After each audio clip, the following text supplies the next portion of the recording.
Welcome in.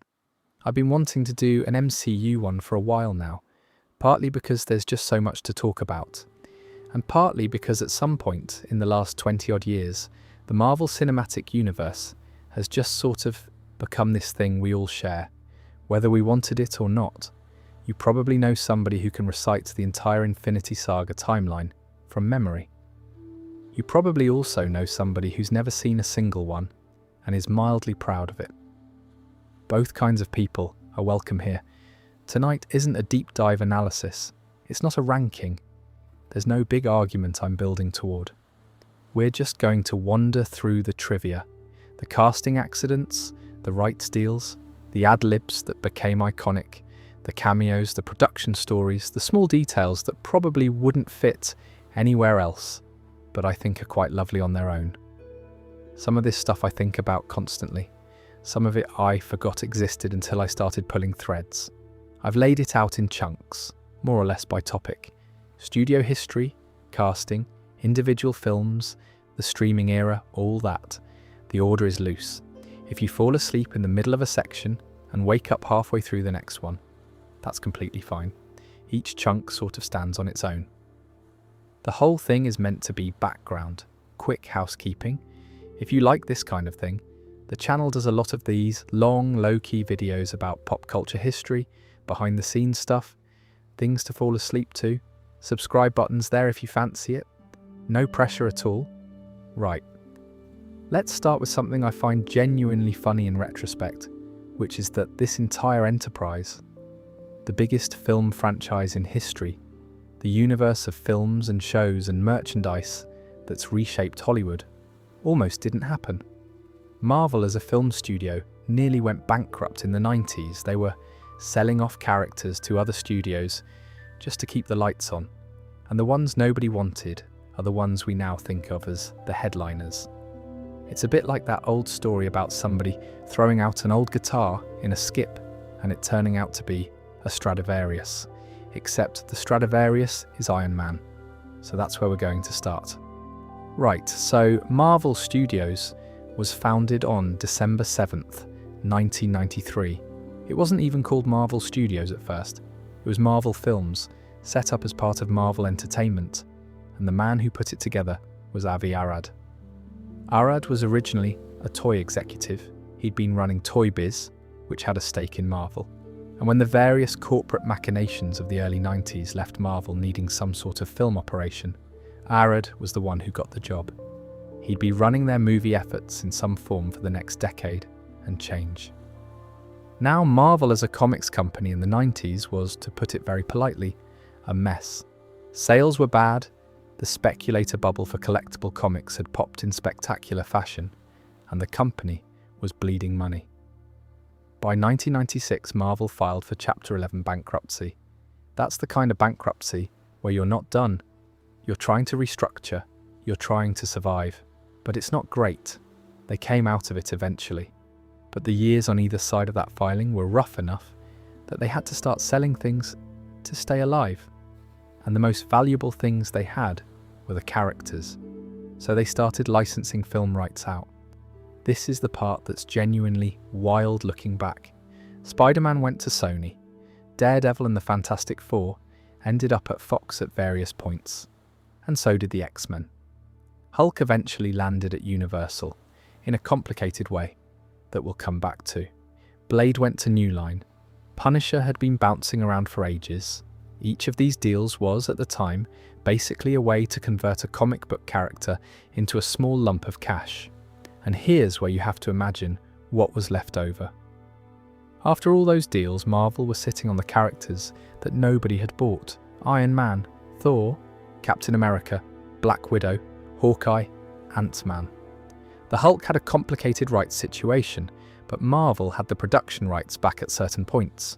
These were the leftovers, the B-list, the characters that, in the 90s, you'd struggle to convince a studio executive were worth a film. There was no Iron Man franchise sitting and waiting. Robert Downey Jr.'s Tony Stark hadn't happened yet. The character had been around since 1963, but he was, to most non-comics readers, sort of a guy in a suit. Then in late 2005, something interesting happened. Marvel got the film rights for Iron Man back from New Line Cinema, where they'd been sitting unused. New Line had been developing an Iron Man movie for years and never got it off the ground, so the rights reverted. And around the same time, Marvel decided they were going to start making their own films. Not licensing, actually producing themselves in-house. This was a properly bold call. They had no studio infrastructure, no track record as producers, no real reason to think anybody would back them. So in 2005, they did this remarkable thing. They went to Merrill Lynch and got a non-recourse financing deal worth several $100 million. The way it worked, Merrill Lynch would lend Marvel the money to make a slate of films. The collateral was the film rights to 10 characters: Captain America, Thor, Black Widow, Ant-Man, Hawkeye, Doctor Strange, Power Pack, yes really, Cloak and Dagger, Shang-Chi, and Nick Fury. If the films flopped, Merrill Lynch got to take those characters away and do whatever they wanted with them. Marvel would have lost the rights to Captain America to a bank. Imagine living in that timeline. Imagine the version of this story where the first Iron Man bombs and we end up with a JP Morgan Chase Captain America film. It almost happened. There was a real signed, legally binding scenario where Marvel's biggest characters were collateral on a loan. And here's the bit I find weirdly moving. Marvel weren't betting everything because they were confident. They were betting everything because they didn't have any other options. The studios that had bought their popular characters had moved on. Spider-Man was Sony's, the X-Men were Fox's. To stay in the film business, Marvel had to make films with the leftovers and bet the company on it.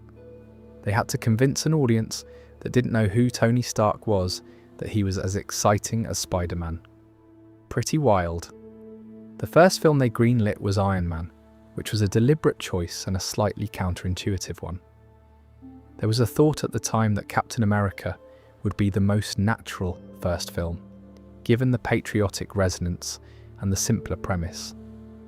Some early reporting actually suggested Cap or Nick Fury were the frontrunners. But behind the scenes, Marvel's research kept telling them Iron Man would land better with younger audiences. He had the suit, he had the technology angle, he felt modern, so Iron Man it was. They hired Jon Favreau to direct, which was itself a slightly interesting choice. Favreau had directed Elf, which is a brilliant film, and Zathura, which is a perfectly fine film, but he wasn't an obvious blockbuster guy. He was a writer-actor who'd done a couple of features. The combination of an unproven studio and an unproven blockbuster director making a film about a B-list superhero with a leading man whose career was in genuinely rough shape. Well, we'll get to that bit shortly. The studio set up shop initially in office space, then moved to a building above a Mercedes-Benz dealership in Beverly Hills. There's something quite charming about the most powerful film studio of the next 2 decades starting out above a car dealership. Their first slate was small, their staff was small. Kevin Feige, who at this point was a young producer who'd been at Marvel since 2000, was rising in influence inside the studio, but wasn't yet running it. He'd take over as president in 2007, which we'll come to, and the rest you know, more or less. Iron Man came out in May 2008 and was a massive hit. It earned over $500 million worldwide on a budget of around 140. Critics adored it. Audiences adored it. The Merrill Lynch loan was paid back. Marvel kept the rights to all those characters. The studio that nearly didn't exist became the dominant force in Hollywood for the next 15 years. I think about this a lot. Every once in a while, when there's a new Marvel film and people are arguing about whether it's any good or whether the franchise has run out of steam, I remember that the entire thing started as a panicked, slightly desperate gamble by a comics company in the back end of a bankruptcy, working out of an office above a car dealer with a director nobody was sure about, a star whose insurability was a real question, and a leading character most filmgoers couldn't pick out of a lineup. There's a very different version of this story where it just doesn't work. The first film fails, the bank claims the rights, Captain America ends up at a financial institution, and Marvel's film operation quietly shutters. It's properly close. The whole MCU is a contingent thing. But, fortunately for us, it didn't go that way. And one of the key reasons it didn't go that way is the man who was promoted to president of Marvel Studios just before the first film came out. A producer who'd come up through internships and quiet luck and an obsessive love of comics. So let's talk about him next. So Kevin Feige, he's been running Marvel Studios since just before the first Iron Man came out, which means he's been the guy at the top for every single Marvel Cinematic Universe film. Every casting choice, every release date, every weird directorial hire runs through him at some point. By all accounts, he's an unusually nice and unusually decisive boss in a town where neither of those things is particularly common. What I find interesting about Feige is that his path into the job was almost entirely accidental. He didn't plan it. He didn't even particularly grow up wanting to make superhero films, because superhero films were, when he was a kid, not really a thing. He grew up in Westfield, New Jersey, and the thing he was obsessed with as a kid was George Lucas. Star Wars, Indiana Jones, Back to the Future. He wanted to be Lucas. He wanted to make those kinds of films. So he went to USC's film school, which is what you do if you want to be the next George Lucas. Lucas himself went to USC. The whole place is sort of saturated with that energy, and after he graduated, Feige did the standard early career struggle. He applied to internships, he made coffee, he answered phones, he landed an internship with the producer Lauren Schuler Donner, which is the bit where his life pivots without him knowing it. Lauren Schuler Donner is married to Richard Donner, who directed The Goonies and Lethal Weapon and the original Christopher Reeve Superman, which is sort of a foundational text for the modern superhero film, whether people realise it or not. Lauren is a producer in her own right, and she had a slate that included a romantic comedy and a disaster film, and, crucially, the first X-Men movie. Feige worked on Volcano, he worked on You've Got Mail, and then he worked on X-Men, which came out in the summer of 2000. X-Men was a big deal for Marvel and a big deal for the genre. It's one of the films that proved superhero adaptations could be serious films and not just camp. And on that production, Avi Arad noticed Feige. Noticed specifically that this 20-something assistant had absurdly detailed comics knowledge.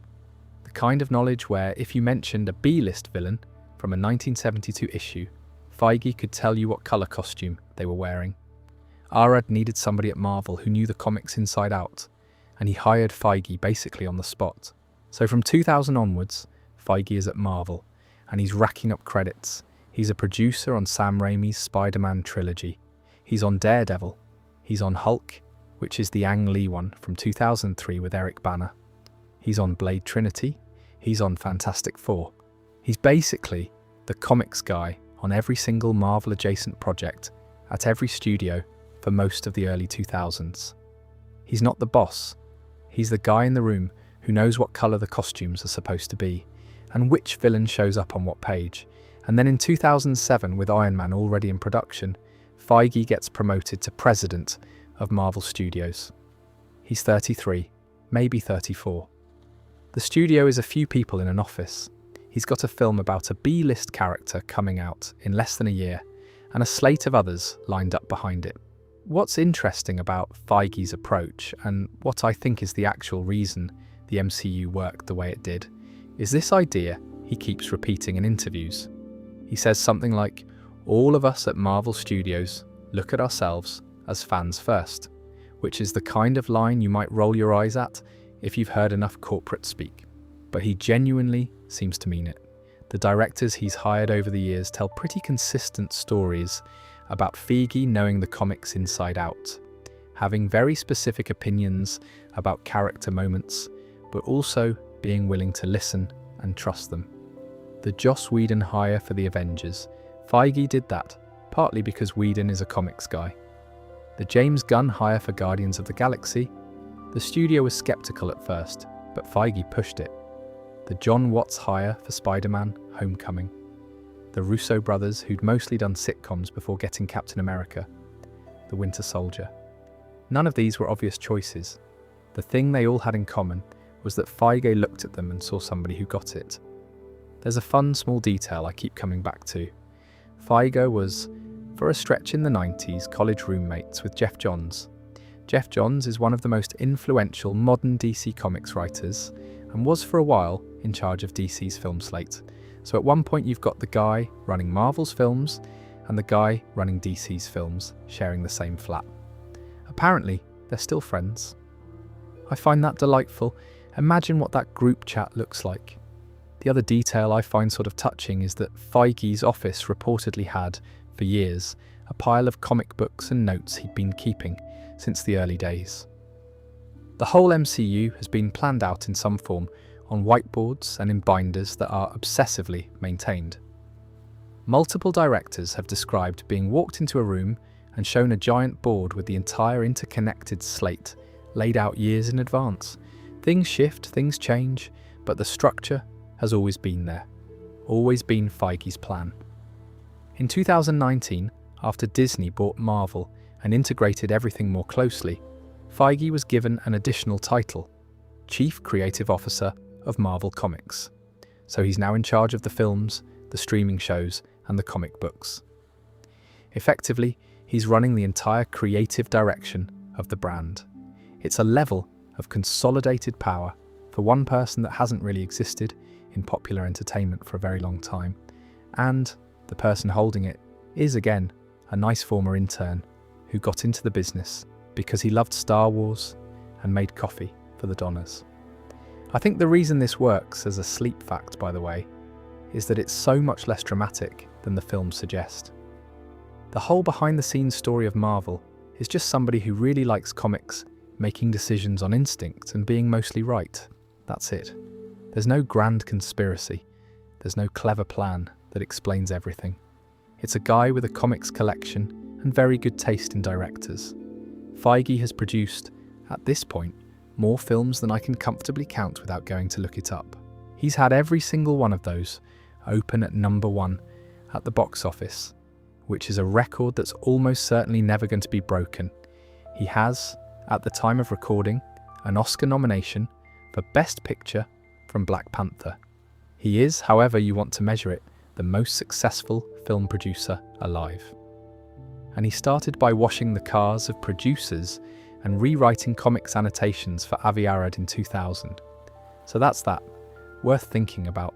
Late at night, when you're trying to fall asleep. The most powerful person in popular cinema is essentially a very nice nerd who got lucky and then made the most of it. Anyway, speaking of decisions Feige made on instinct that nobody else thought were a good idea, let's talk about the casting that built the entire universe. The casting that, if it had gone the other way, none of the rest of this would have happened. I want to start this one with the moment because it's a small moment that did a disproportionate amount of work. End of the first Iron Man film. Tony Stark is at a press conference. The whole point of the press conference, in the script, is that he's going to read off a card, give a cover story, deny being the man in the suit, and walk away. That was the plan. That was how the comics did it for 40-odd years. Secret identity stays secret. And in one take, Robert Downey Jr. just put the card down and ad-libbed, "I am Iron Man," just like that. Cut. Done. Set everyone else off eventually, from Christopher Nolan's Batman to every other sort of grounded superhero film, to abandoning the secret identity convention entirely. It's a 4-word ad-lib that rewrote a genre. And, more importantly, for our purposes tonight, it's a pretty good summary of what the whole risk of casting Downey ended up being. He came in, threw away the script, and improved on it. Now getting him into that room in the first place, that's a story. By the mid-2000s, Downey had been working in Hollywood for nearly 20 years. Real working actor, a genuinely brilliant one. His performances in Less Than Zero and Chaplin are things you can still watch and be slightly stunned by. But he'd also been in and out of rehab and prison through the late 90s and early 2000s. He'd been arrested multiple times. He was, by any reasonable insurance assessment, a bit of a nightmare to put on a major studio film. The film insurers, and this is a real industry thing, films have insurance against your lead actor not showing up, were very reasonably not keen. He'd been clawing his way back. He'd done Kiss Kiss Bang Bang with Shane Black in 2005. He'd been in The Singing Detective. He'd had a recurring role on Ally McBeal that won him a Golden Globe before it all went sideways again. So he wasn't washed up, but he wasn't, in 2006, the guy you'd think of when somebody said, "We need to cast a charismatic billionaire weapons manufacturer for our new superhero franchise." Jon Favreau thought he was. Favreau had been quietly obsessing over Downey for the role of Tony Stark, and not really telling Marvel about it, because every time he brought it up in meetings, Marvel said no. Apparently, he brought it up several times. Got shut down several times. The studio's instincts were towards something safer. They talked to other actors. Sam Rockwell was in the conversation early. Rockwell would eventually end up cast as Justin Hammer in the second film, which is a sort of consolation prize for not being the lead. Timothy Olyphant has also said he was reading for the role around the same time, on the same day as Downey even. Favreau's pitch for Downey was, when he finally got to make it properly, quite beautiful. He said something to the effect of, "The best and worst moments of Robert's life have been in the public eye." He had to find an inner balance to overcome obstacles that went far beyond his career. That's Tony Stark, which is a much more sophisticated argument than he's a great actor and people like him. It's saying that the casting is about the actor's life experience, not just their craft, and once you watch the first film with that idea in your head, it's pretty hard to unsee. Tony Stark begins the film as a public figure who's been very publicly off the rails. He has a near-death experience, and he reorganizes his entire life around being something better. That's the plot. And it also happens to be roughly Downey's own arc. There's an even better detail, which is that Downey had actually auditioned for a Marvel film a couple of years earlier, the 2005 Fantastic Four. He went in for a general audition, and somebody kicked around the idea of him as Doctor Doom. Didn't end up happening. The part went to Julian McMahon, but which means, technically, by the time he came in for Iron Man, Marvel already had a sense of him. He wasn't a stranger. He was the bloke who'd come in for Doom and not got it. Marvel finally agreed to a screen test, and by all accounts, the screen test was unbelievable. He just walked in and was Tony Stark. Favreau has talked about it as the moment everybody in the room shifted at the same time. He looked at the executives looked at him, and that was that. Marvel signed him. They'd argued about it for months, and it took about 10 minutes of camera time to settle.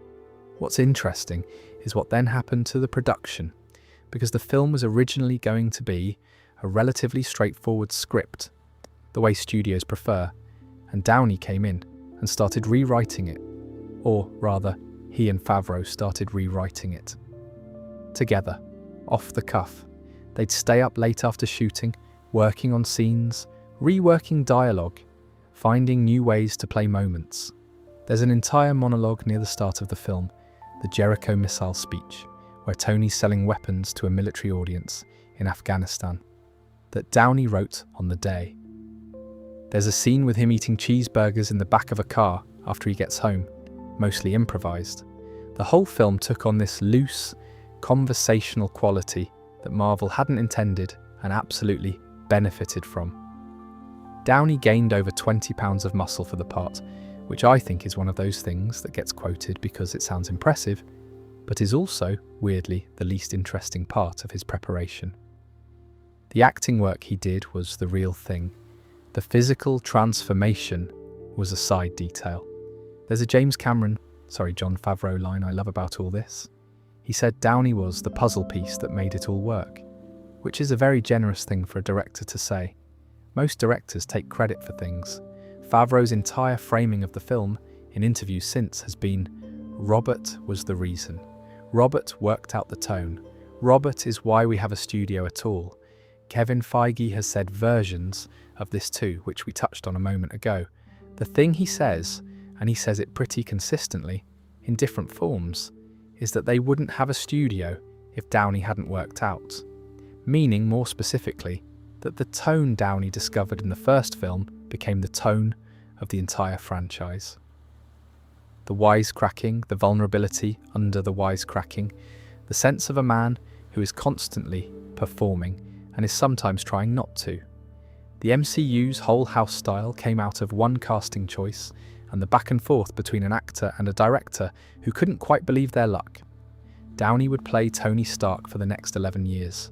Iron Man, the Incredible Hulk briefly in a post-credits scene.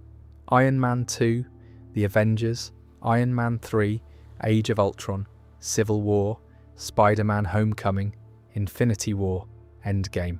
He'd die in Endgame, in a moment that mirrors the very first film, a final ad-lib, I am Iron Man, followed by a snap. There's a real symmetry there. Whether intentional or not, it's the kind of thing you couldn't plan and absolutely lands when you watch it. And there's a second act to the casting story that I find genuinely funny. Downey's now back at Marvel. He's been cast as Doctor Doom in the upcoming Avengers films, the same role he auditioned for nearly 20 years ago at Fantastic Four. He didn't get Doom then, he got Iron Man instead, did the entire arc, died for the universe, and is now coming back to play the villain he was almost cast as in the first place. If somebody pitched you that as fiction, you'd say it was too neat. But that's just what happened. Happens fairly often that real life is more on the nose than anything you'd write. Right, that's enough on Downey for one section. Plenty more we'll touch on later. He keeps coming up because the man's involved in basically everything.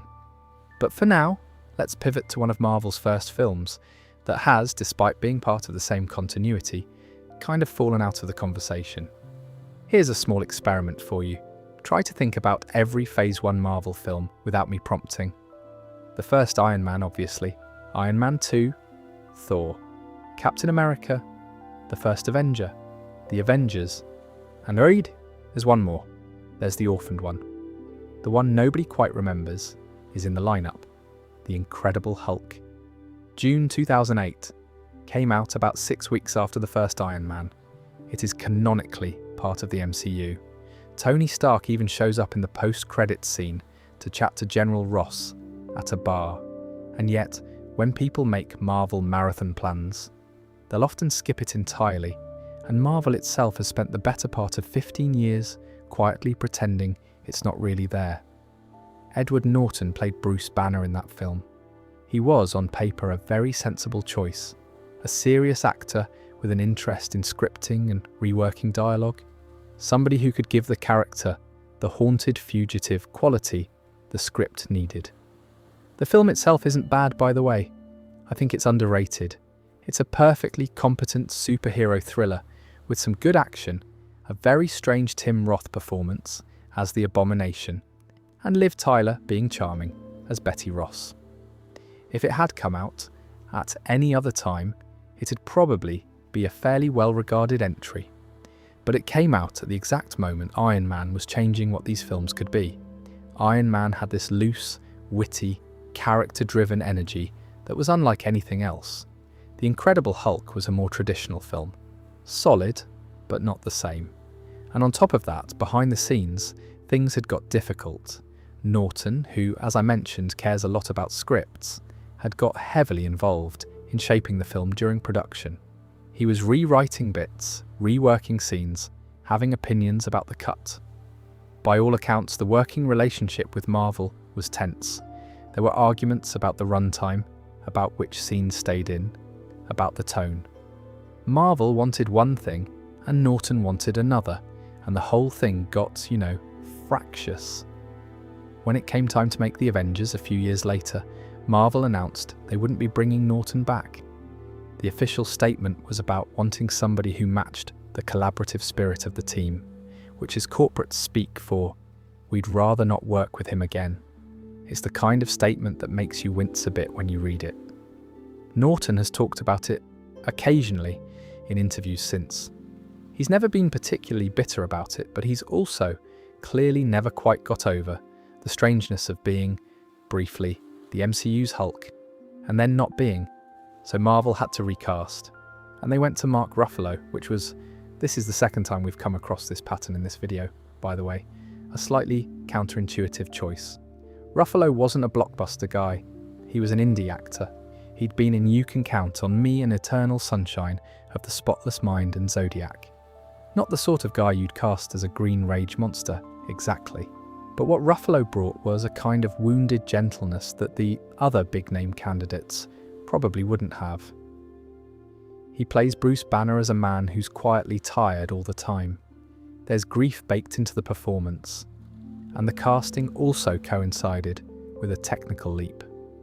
By 2012, the motion capture technology had got good enough that Ruffalo could play both Banner and Hulk himself. He was the first actor to do that.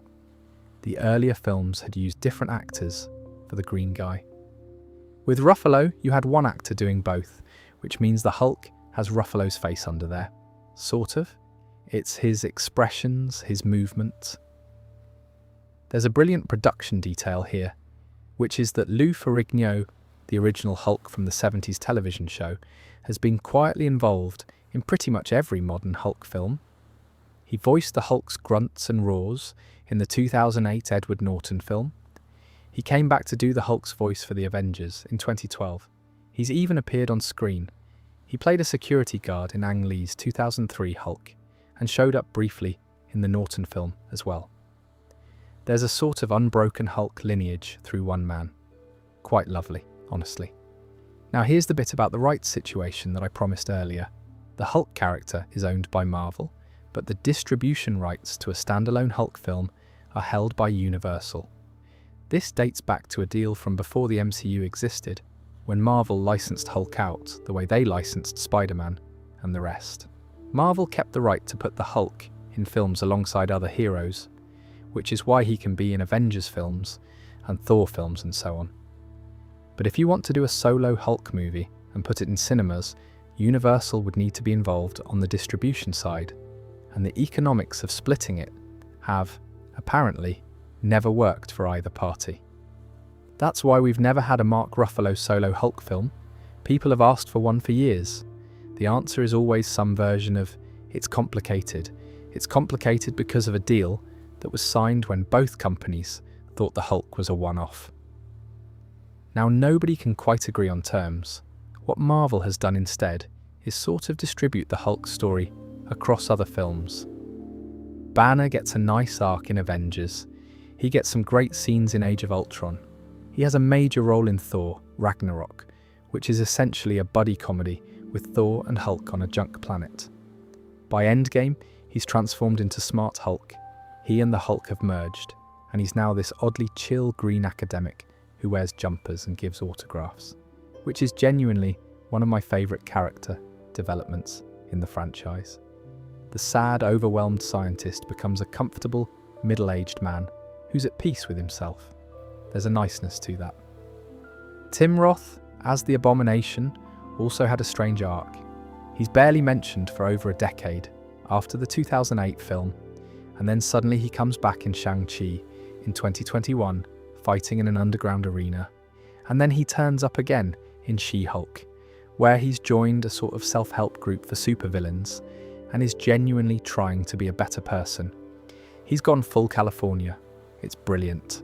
The original villain of the orphaned Phase 1 film a decade and a half later, doing therapy and yoga. The whole Incredible Hulk situation is, I think, a useful little reminder that the MCU's continuity is quite scrappy under the bonnet. It looks seamless when you watch it as a fan.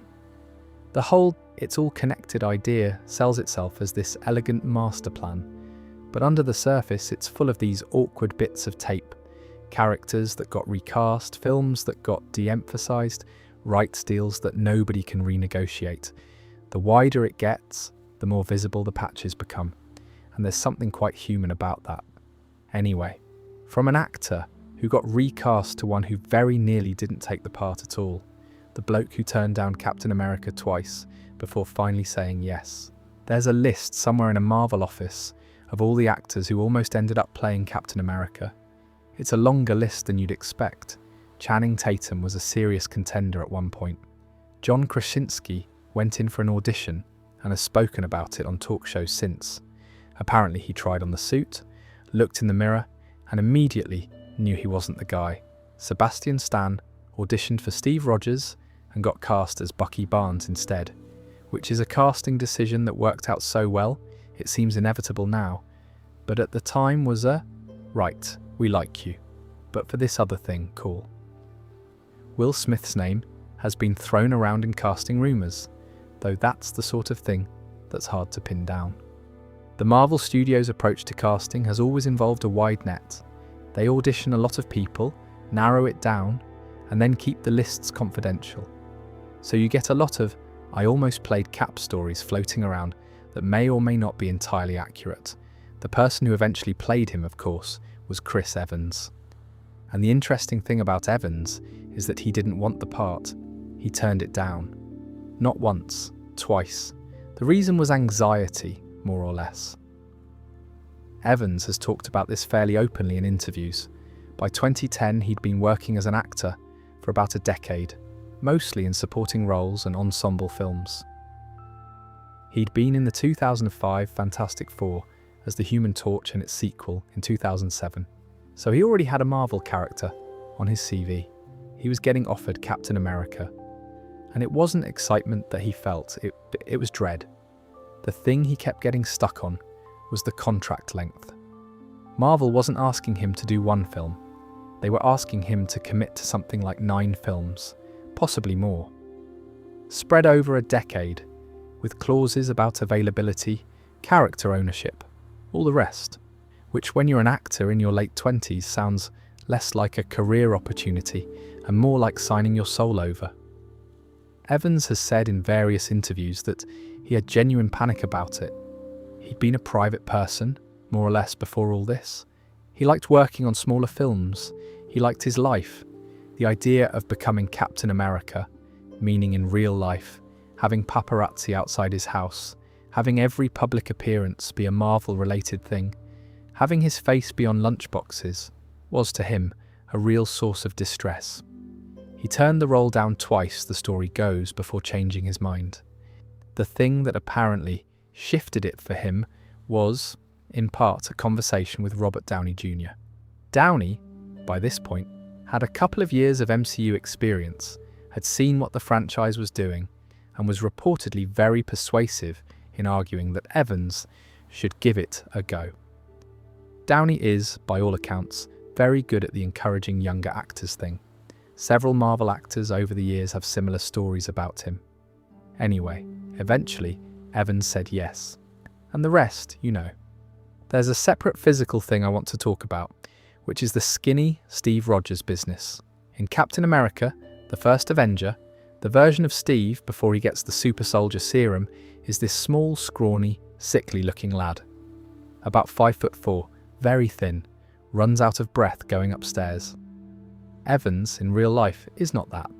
Evans is 6 foot tall and built like he spent a lot of time at the gym, which he has. So how do they do it? They use a body double. A smaller, slighter actor named Leander Deeney doubled for Evans' body in the skinny scenes. Then in post-production, they used a digital process to put Evans' head on the smaller body. It's much more sophisticated than just head replacement. They have to match lighting, angle, breathing, everything. The technique was being pushed to its limits at the time. There's a reason the Skinny Steve scenes are mostly framed in particular ways, with particular angles. You can sometimes see the seams if you look hard. Most of the time, you can't. Casting Hugo Weaving as the Red Skull was, I'd argue, one of those choices that nobody's quite sure what to do with anymore. Weaving did a brilliant job in the role. He was menacing, he committed completely, he had the prosthetic and everything. Then, after the film came out, he was very publicly not interested in coming back. The prosthetic process was apparently uncomfortable, he didn't enjoy the experience, and he made it pretty clear he wouldn't reprise the role. So when Red Skull eventually returned in Infinity War as the keeper of the Soul Stone on Vormir, he was played by a different actor entirely. Ross Marquand took over. They put a new prosthetic on, did some voice work, kept the menace, it works. But Weaving was the original, and he wanted no part of it. Hayley Atwell as Peggy Carter also has a slightly lovely casting story. She nearly didn't audition. She apparently thought the part was a long shot and considered not even bothering. Then she did, and she nailed it. Atwell is quite candid about how unprepared she was for the way that role would shape her career. She's been Peggy Carter in some form ever since. The first film, the second film. Her own television show, Agent Carter, which ran for 2 seasons and is, in my opinion, properly underrated. What If? On Disney+, where she plays Captain Carter, an alternate universe version where Peggy got the serum instead of Steve. She's been Peggy in voice, in person, in animation, in archival re-edits, for over a decade now. She is permanently part of that world. The period setting of the first Cap film was something Feige insisted on, by the way. There was apparently nervousness at the studio about doing a 40s period piece. Period films are expensive. You have to dress every street, every car, every newspaper. There's no easy way to cheat the look. And there was a worry that audiences might not connect with a film set during the Second World War. Feige's argument was that you couldn't tell the Captain America story without the period, that his entire character, the moral clarity, the displacement when he wakes up in the modern world, depends on him actually being from that era. So they spent the money, dressed the streets, found the cars, and made a period superhero film, which in hindsight is one of the more visually distinctive films in the early MCU, precisely because of that decision. There's a fun production detail about Cap's first costume. The original suit in the first Avenger has this slightly DIY USO show quality to it. Lots of canvas, visible stitching. The stripes look like they were painted on by hand. That was deliberate.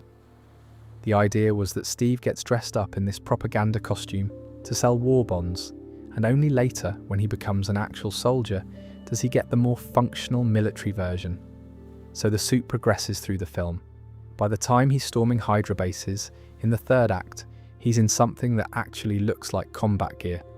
By the modern day scenes, the suit's been refined again. It's a small bit of costume design that does a lot of storytelling work. And the shield itself, the shield, is heavier than it looks. The original prop shield was apparently made of metal and weighed around a stone. Evans had to actually hoist it around. By later films, they had lighter rubber and aluminium versions for stunt work, but for close-up shots they used the heavier prop because it moved differently. You can sort of feel the weight in the way Evans handles it, which is part of why those shield-throwing shots have that satisfying heft to them. Right, from one star-spangled hero to one with a hammer. A casting story that's also, weirdly, a story about an actor's own brother nearly getting the part instead. Chris Hemsworth, before he was Thor, was a soap actor in Australia. He'd done a stretch on Home and Away, which is the long-running Australian soap that's launched a lot of careers. He'd done a small role in J.J. Abrams' Star Trek, where he played Kirk's father in the very opening sequence, gets in a spaceship, dies heroically, sets up the whole film. About 15 minutes of screen time. Solid debut. He was 25 or 26 when he flew over for the Thor audition, and the story he tells is that the first one went badly. Like, properly badly. He came out of the audition convinced he'd blown it. He went home, got on with his life, was a bit miserable about it, and here's where the brother bit comes in. Chris has 2 brothers, Liam, who you'll know from the Hunger Games and the Expendables films, and Luke, who's also an actor. Liam Hemsworth, while Chris was sulking about his Thor audition, was being seriously considered for the same part. He'd got further along in the process. He'd had multiple meetings. He was, depending on who you ask, on the shortlist, while Chris was already out. Imagine that household for a minute. One brother just bombed his audition for the part of his life. The other brother might be about to land it. The dinner conversation must have been something else. What apparently happened, this is the version Chris has told publicly, is that his mother told him to ring his agent and ask for a second audition. Just like, are you sure they're done with me? Could I have one more go? And against the odds, the agent went back, made the call, and got him a second crack. He went in again, did better and won the part. Liam, to his enormous credit, has always been very gracious about this. There's never been any public bitterness. He was happy for his brother. They've remained close. They've even worked together since. But it is one of the great near misses in casting.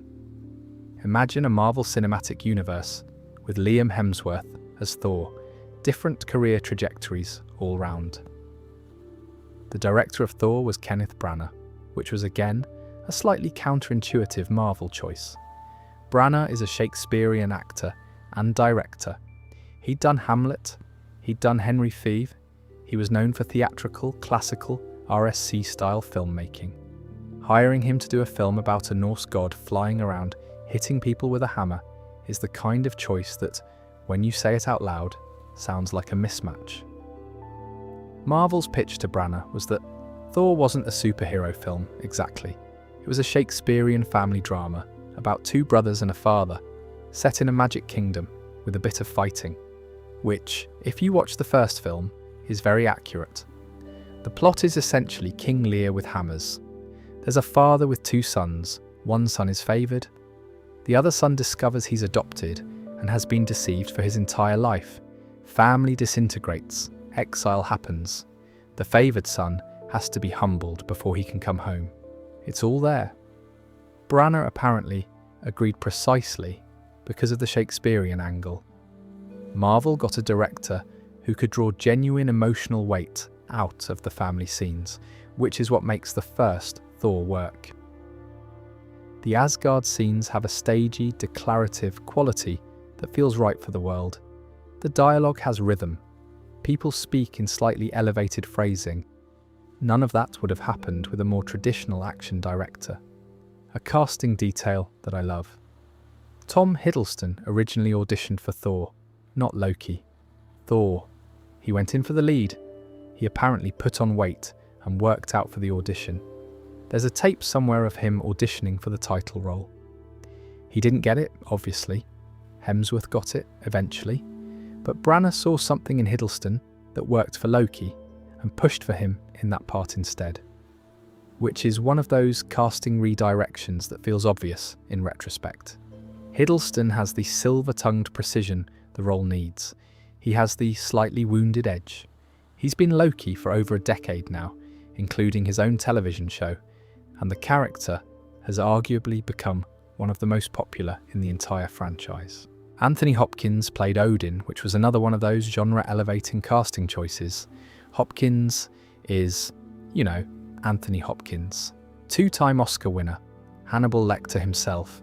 Casting him as the All-Father of Asgard was Marvel's way of signalling to audiences that this wasn't going to be a silly film.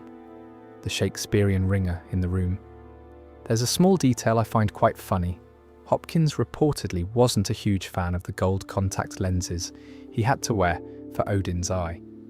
He wore an eye patch for most of the role to cover the missing eye, but the remaining eye had a special gold contact for the close-ups. By all accounts, he found it irritating, but got on with it like a professional. Which is, again, very Anthony Hopkins. The Asgard sets in the first Thor were largely practical. There's a lot of CGI in the establishing shots, the rainbow bridge, the city skyline, all that, but the throne room, the corridors, a lot of the interiors were built. Branagh wanted the actors to be in real spaces. He wanted them to feel the architecture, so they built it. Big, gold, slightly garish. There's a scale and a tactility to the Asgard scenes that you don't quite get in later films, where more of it became digital. Mjolnir, the hammer, was a heavier prop than it looks. Hemsworth has said he kept asking the prop department to make it lighter, and they kept refusing. They wanted the swing to feel like he was actually hefting something. So when you see him swing it around in the first film, he's swinging an actual chunk of metal. By later films, when stunt work got more involved, they had several versions of the hammer at different weights. The hero prop, the close-up prop, the lightweight stunt prop, and the rubber one for fight scenes where it might whack somebody. Stellan Skarsgård played Erik Selvig, Jane Foster's mentor, and a sort of human world anchor for the Asgardian shenanigans. He was cast partly as a favour to Branagh, the two of them having a previous working relationship. Skarsgård would end up appearing in 3 Thor films and several Avengers films, becoming one of those quietly recurring presences. He's the man who has his brain scrambled by the Mind Stone in the Avengers, ends up in his pants on Stonehenge, and gives a deranged but correct lecture about the convergence in the dark world. A cracking little MCU career, all things considered. What I find sort of touching about the first Thor film is how unembarrassed it is about the silly bits. There's a Norse god in a small American desert town. He goes to a diner. He drinks coffee for the first time and demands another. He smashes the cup on the floor as a sign of approval. It's daft. It commits to the daftness. And it's that combination, the daft and the Shakespearean, that ends up being a Marvel signature for years afterwards. Solemn cosmic stakes alongside characters being a bit of an idiot. Thor sort of teaches the franchise how to do that. Anyway, from one Asgardian to a different kind of universe-spanning thread, Stan Lee, who'd been turning up in every one of these films, in every one of these scenes for years. I want to start this one with a fan theory, because it's a good one, and it ended up being canon. For years, MCU fans had been collecting and cataloguing Stan Lee's cameos. Every film, he'd turn up. Sometimes for a second, sometimes for a longer scene. He'd be a bus driver. He'd be a security guard. He'd be a beauty pageant judge. He'd be at a gala mistaken for Hugh Hefner. The recurring joke was that he was always somewhere in the background, always in a slightly different costume, always doing something a bit odd. The fan theory that emerged sometime around the middle of the 2010s was that all of his cameos were actually the same character. That he was an immortal, observing being who travelled around the universe, watching the events of the MCU unfold. He wasn't just an Easter egg. He was a character, a specific, recurring character. In 2017, Marvel canonised this theory in Guardians of the Galaxy Volume 2. There's a scene where the Watchers being these ancient cosmic observers from the comics, beings who watch the universe and do not interfere, are standing on a remote planet, and Stan Lee is there in an astronaut suit telling them about his various adventures. He references the FedEx delivery, which was his cameo from Captain America, Civil War. So the canon is now, Stan Lee plays an informant for the Watchers. He goes around in disguise, witnesses things and reports back. Every cameo across the MCU is the same man, watching. Marvel could have kept that as a wink, but making it text feels right. It's the kind of thing that rewards the people who'd been paying attention without alienating anybody who hadn't. And honestly, given that Stan Lee co-created the Watchers in the comics, it's a properly satisfying loop. He's playing a character he created, observing a universe he created. The whole thing is a love letter. Let me go through some of the cameos themselves, because they're worth lingering on. The very first MCU cameo in the original Iron Man has Stan at a gala in a smoking jacket, surrounded by attractive women, and Tony Stark walks past and mistakes him for Hugh Hefner, says hi to him as Hef, walks on. Stan at the time said this was his favourite of his cameos to date. There's an alternate version where Tony realises his mistake, and Stan tells him, "That's okay, I get this all the time." But they cut it for time. Either way, it's the start. In Iron Man 2, Stan turns up at the Stark Expo, again mistaken by Tony for somebody else. This time Larry King, complete with the suspenders and the glasses. Same gag, slightly different setup. There's something quite funny about the running joke being that Tony Stark cannot recognise Stan Lee as Stan Lee, despite the fact that everybody watching the film clearly can. The Thor one, I love. Stan tries to lift Mjolnir from the desert by tying it to the back of his pickup truck and driving away. The truck rips its bumper off and the hammer doesn't budge. Stan calls out, "Did it work?" It's about 10 seconds long. It's perfect. He's testing whether he's worthy. He is not. In Captain America, the first Avenger, he's an elderly American general, standing in for the real Cap to receive a Medal of Honor. In The Winter Soldier, he's a museum security guard who realizes Steve Rogers' costume has just been taken from the display case. There's a beat where he stares at the empty mannequin and goes, "Oh man, I'm so fired," which I think might be one of his best line readings. The Civil War one is the one everybody quotes. Stan is a FedEx delivery driver. He's looking for Tony Stark to deliver a package. He shows up at the Avengers facility, asks for Tony Stank, and Rhodes says, "Yeah, that's me." Tony, who's just been called Tony Stank in front of his best friend, makes a face that's pure Robert Downey Jr. discomfort.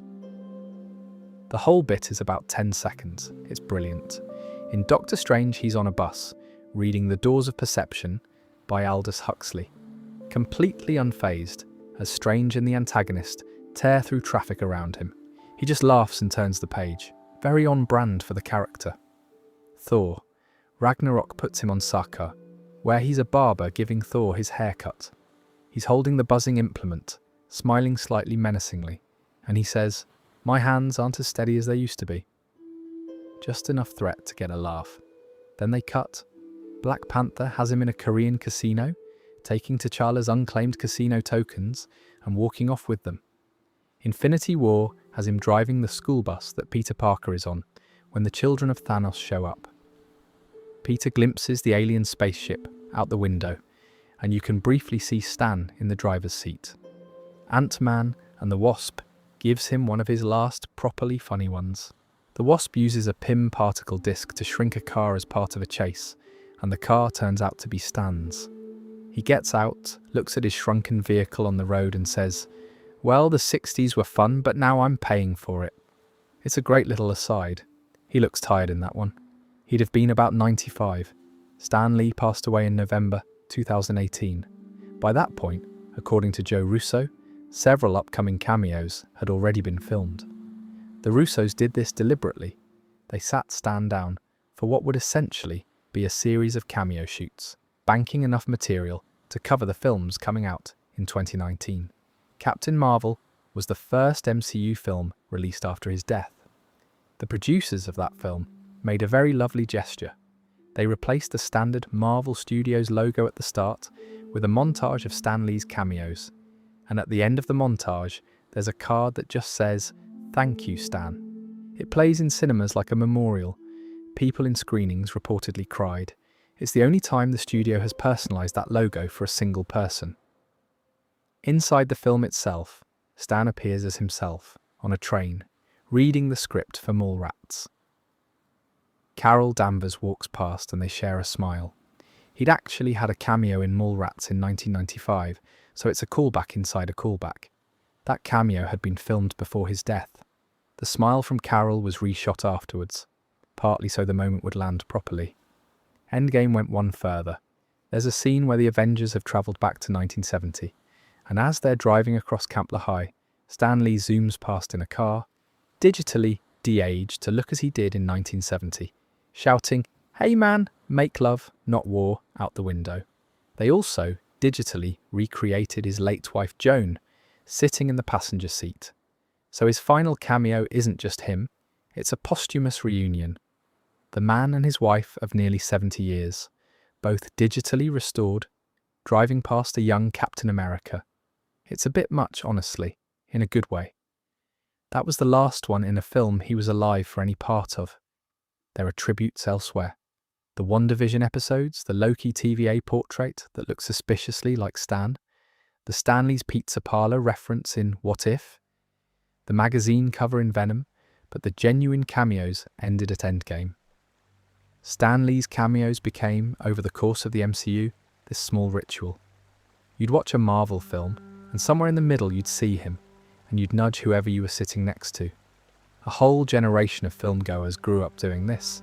He was 85 when Iron Man came out, and 95 when he passed. He worked on these films, almost until the end. That's a long career, and a strange, lovely sort of ending. The man who made up the universe ended up being a recurring character inside it. Right, from one universe-spanning thread to the team-up that brought them all together for the first time. There's a scene at the very end of The Avengers, after the credits, where the team sits in a half-destroyed restaurant eating shawarma. Nobody speaks. They're all knackered. Tony Stark is barely awake. Captain America has a cut on his forehead. Hulk is sat there in a too small jumper. It's about 30 seconds of silence and chewing, and it might be the best scene in the film. Here's the thing about that scene. It wasn't in the original release, or rather, it was, but only just. It was filmed after the premiere. Joss Whedon has talked about how the joke came to him late. There's a line earlier in the film where Iron Man says, "Have you ever tried shawarma? There's a shawarma joint about 2 blocks from here. I don't know what it is, but I want to try it." Whedon thought of the post-credits scene as a callback to that line. The premiere had already happened. The cast had dispersed, so Marvel got everybody back, re-rented some of them basically, brought back the prosthetics, brought back the costumes, set up a small destroyed restaurant set, and shot the cast eating in silence. Robert Downey Jr. was reportedly under the weather that day, and most of the chewing you see is real.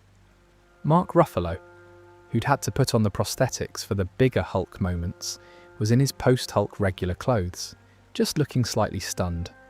Whedon got the shot. They added it to the film for its second weekend in cinemas. By that point, the post-credits scene was already a Marvel ritual. Iron Man had introduced it back in 2008 with the Nick Fury cameo. But the Avengers shawarma scene was the moment where audiences started actually staying through the credits regularly. It taught a generation of filmgoers that you don't leave during the names. Whedon's hiring as director was again sort of counterintuitive at the time. He'd done television. He created Buffy the Vampire Slayer, and Angel, and Firefly. He'd done a film, Serenity, which was the Firefly continuation. But he hadn't done a giant blockbuster. The thing he had, which Marvel needed, was experience writing ensemble casts. Buffy had a big cast. Firefly had a big cast. Whedon was very good at giving every character their moment, balancing tones, making sure the comedic beats and the emotional ones both landed. He'd also been doing some script doctor work for Marvel before getting the directing gig. He'd reportedly punched up dialogue for Captain America, the first Avenger. So he wasn't a stranger when he came in. He was the guy they'd been quietly testing for a while.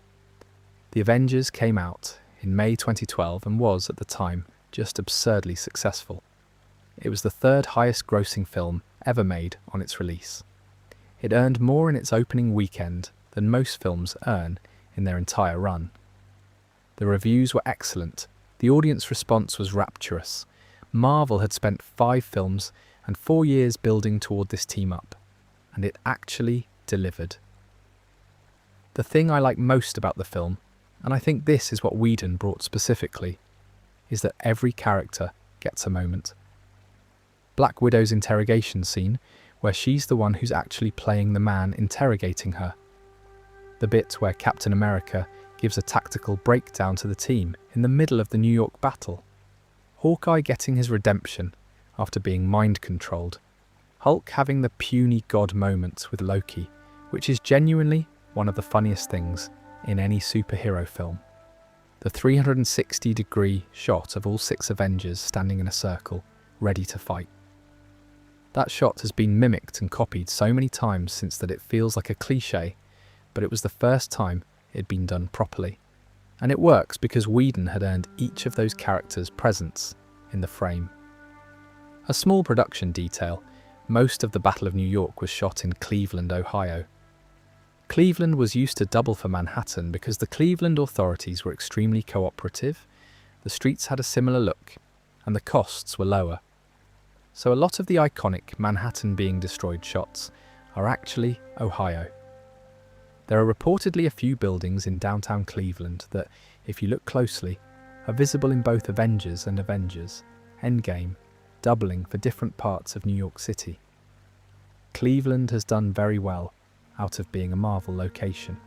Mark Ruffalo, as I touched on earlier, was the first actor to play both Banner and Hulk himself in motion capture.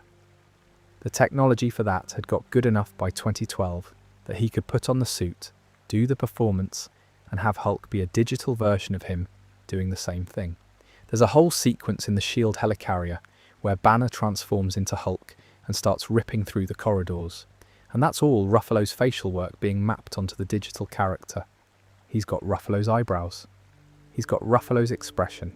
It's why Hulk works as a character in that film in a way he hadn't quite before. He feels connected to the man underneath.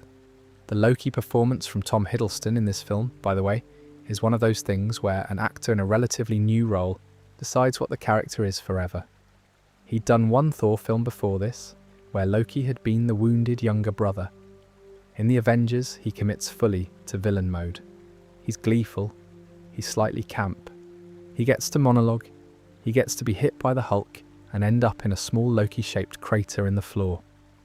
That scene, by the way, the Hulk just grabbing Loki and slamming him repeatedly into the ground like a doll, was reportedly Hiddleston's idea, more or less. He suggested they go fully ridiculous with it. The result is one of the most quoted moments of the film. Whedon stayed on for Avengers, Age of Ultron, in 2015. By all accounts, that production was much more difficult. Whedon has talked openly about the experience having been hard on him. Long hours, lots of executive notes, fights about which scenes stayed in the cut. The Hawkeye family farm scene, which a lot of people love and a lot of people are bored by, was reportedly an early version that nearly got cut entirely and was kept in. The whole postscript vision sequence with Black Widow was reshot. Whedon was, in his own telling, exhausted and slightly defeated by the end of it. He didn't come back for any further MCU films after Age of Ultron. The Russo brothers took over the team-up duties from Civil War onwards. Whedon's relationship with Marvel and with the wider industry has had its own complicated history since, including various allegations about his on-set behaviour from former cast members of his earlier shows. None of that is what we're here for tonight, but the bit of his career that overlaps with the MCU is interesting because he set so much of the tone and then quietly stepped away. The shawarma scene, weirdly, kind of foreshadows that. It's a quiet, slightly defeated moment after a huge action sequence. The team has won. They're all just sat there, eating, not saying anything. The film and the franchise don't end on a triumph.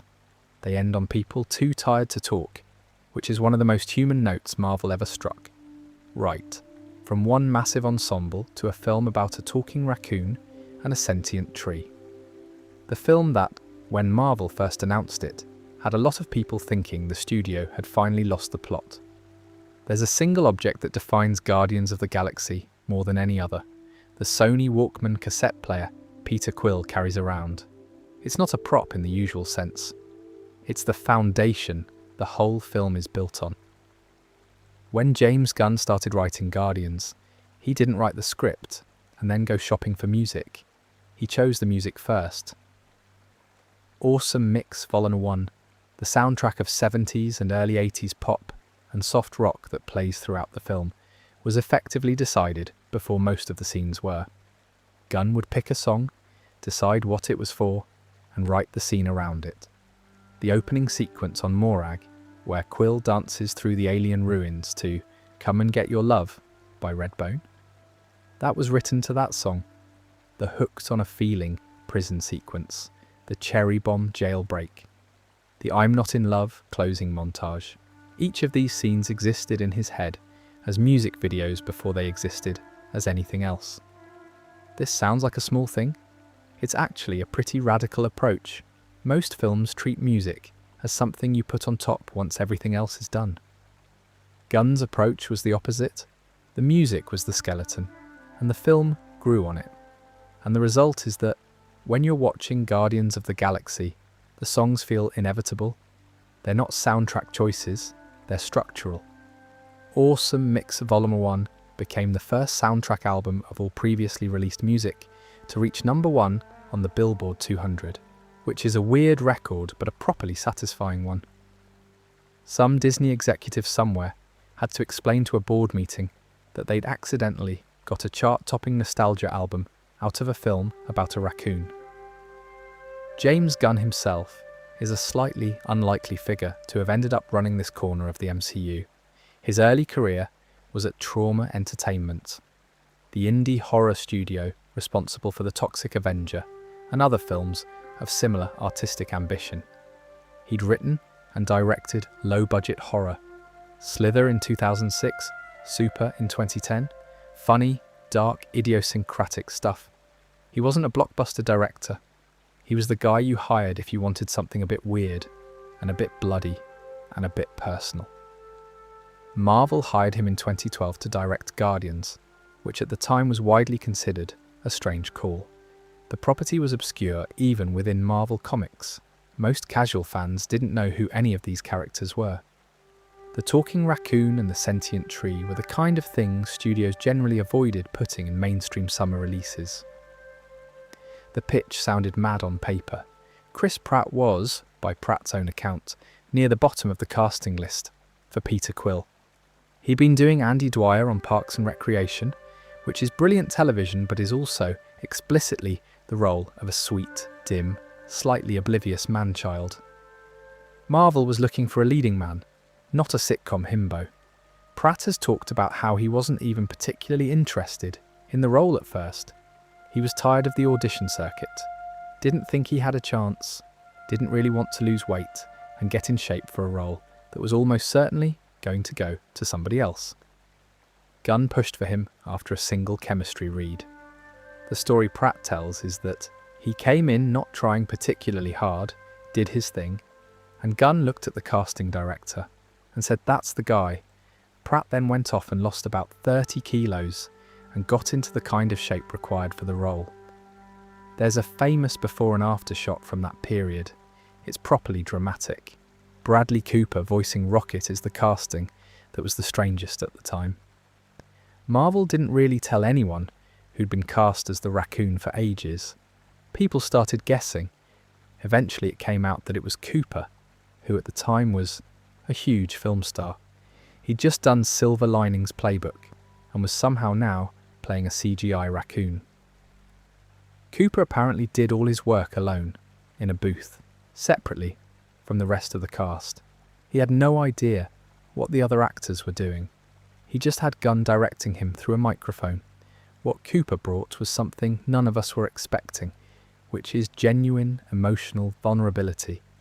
Rocket is a raccoon who makes jokes constantly because he's miserable underneath.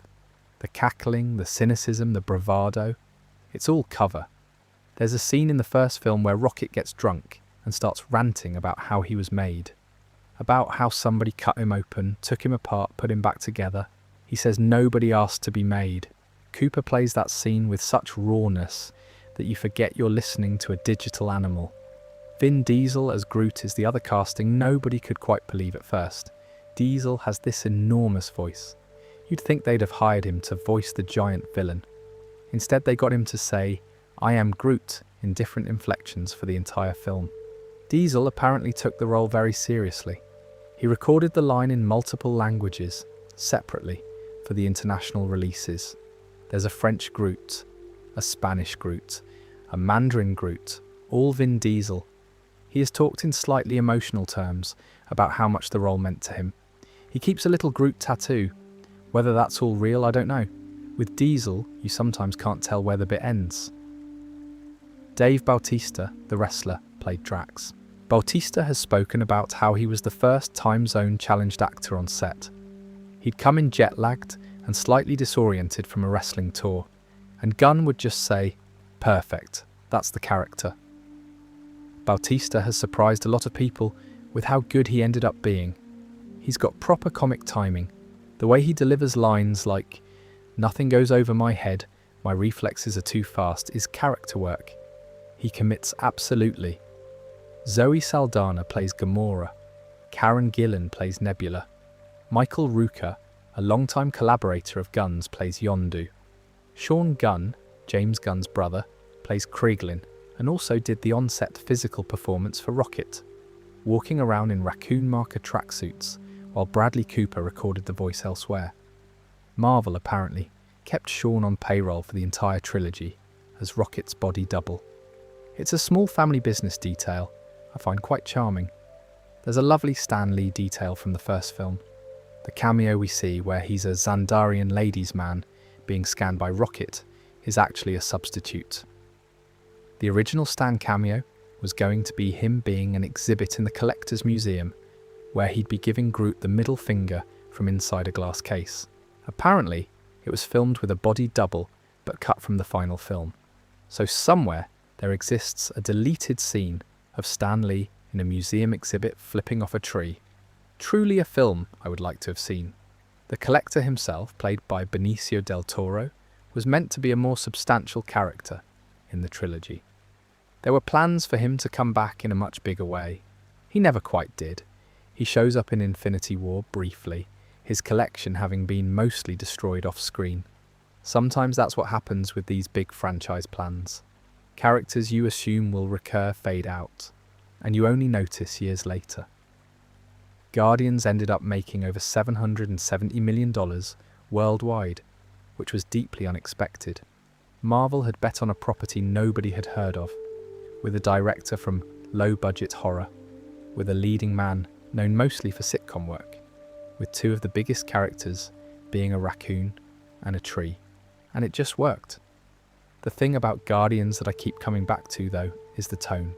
It's not just funny, it's emotionally direct in a way most MCU films aren't.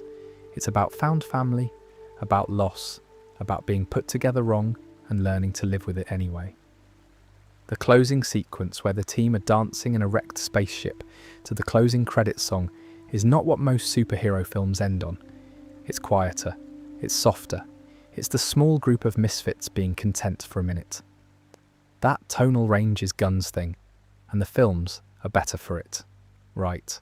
From a director with a horror background to a pair of directors who started out making sitcoms, the Russos are sitcom directors. That's where they came from. Joe Russo and Anthony Russo, brothers, both directors, working together for years. Their CV before Marvel was almost entirely television comedy. They directed the pilot of Arrested Development. They directed a lot of episodes of Community.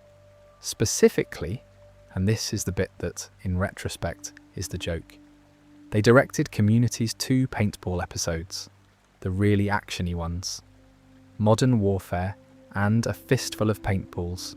Action set pieces with a comedy cast, choreographed and shot like proper cinema, with a fairly small budget. Marvel apparently watched those episodes and thought, right, those are the people we want to direct Captain America, the Winter Soldier. Which sounds like a punchline, but the logic, when you think about it, isn't actually mad. The Russos had demonstrated they could shoot action with personality. They could keep tone consistent across an ensemble. They could deliver under tight constraints. And they were comics fans. That turned out to matter to Marvel quite a lot. Their pitch meeting with Marvel is one I've always found interesting. They came in with a list of 70s political thrillers as references. 3 Days of the Condor, The Parallax View, All the President's Men. Their pitch was that The Winter Soldier shouldn't be a superhero film, exactly. It should be a paranoid conspiracy thriller with a superhero in it. The bad guys aren't aliens or monsters, they're institutions. They're the people Cap thought he was working for. That tonal shift was a real risk. The first Captain America had been a fairly straightforward war film. The Avengers had been a big primary coloured ensemble, following those up with a film that was darker, more morally complicated, set in modern-day Washington, with a bunch of conspiracy stuff. It was a left turn. And it worked. The Winter Soldier is, I think, one of the best films Marvel has made. It changed what those films could be. The action scenes in The Winter Soldier are unusually well choreographed for the genre, and a lot of the credit for that goes to the second unit team and the Russos' insistence on practical work where possible. The famous elevator scene, where Steve Rogers is in a lift with about 10 enemy operatives, all of whom turn on him at once, was largely real. Stunts, choreography, real Chris Evans. They didn't fake it as much as you'd assume. Watching it now, you can see the tightness of the space, the way the actors sell every hit, the genuine kinetic energy of bodies in a confined area. There's a small detail in that fight that I quite like. The actor Georges St-Pierre, who's a real-life mixed martial artist, plays Batroc, the antagonist Cap fights at the start of the film on a boat. St-Pierre brought authentic capoeira and savate work to the choreography. The whole film is full of small choices like this. People who actually know what they're doing it on camera. The Russos returned for Captain America, Civil War in 2016, which is essentially a third Avengers film disguised as a Cap film. It introduces Black Panther. It introduces Spider-Man, played by a very young Tom Holland. It's the first time we see Paul Rudd's Ant-Man going Giant Man. The airport battle scene, where the heroes are split into two teams and fight each other across an airfield, was the largest set piece Marvel had attempted up to that point. They built sections of an actual airport. They did it with extensive practical photography. The whole thing apparently took weeks to shoot. Then they came back for Avengers, Infinity War in 2018, and Avengers Endgame in 2019. Two of the biggest films ever made, filmed back to back, with an ensemble of, by that point, probably 40 named main characters across both films. The secrecy around those two films was famously intense. Actors were given partial scripts. Some actors only got pages for their own scenes. Tom Holland, who played Spider-Man, was famously bad at keeping secrets and was apparently given a script with deliberately wrong information in it on multiple occasions. Mark Ruffalo had spoiled bits of plot in interviews so often by that point that the directors started just lying to him. They'd tell him one thing was happening, give him fake pages, and hope it didn't leak. He found out about it after the films came out, more or less. The other thing the Russos did for those films is work very closely with Christopher Marcus and Stephen McFeely, the screenwriters. Marcus and McFeely had been writing Captain America scripts since the first Avenger in 2011. They knew the characters inside out. The Russos would take their drafts and work in the action set pieces, the comedic beats, the smaller character moments. The collaboration ran deep enough that the four of them sort of became a unit, directors, writers, all working together on what was essentially a single 15-hour story split across 4 films.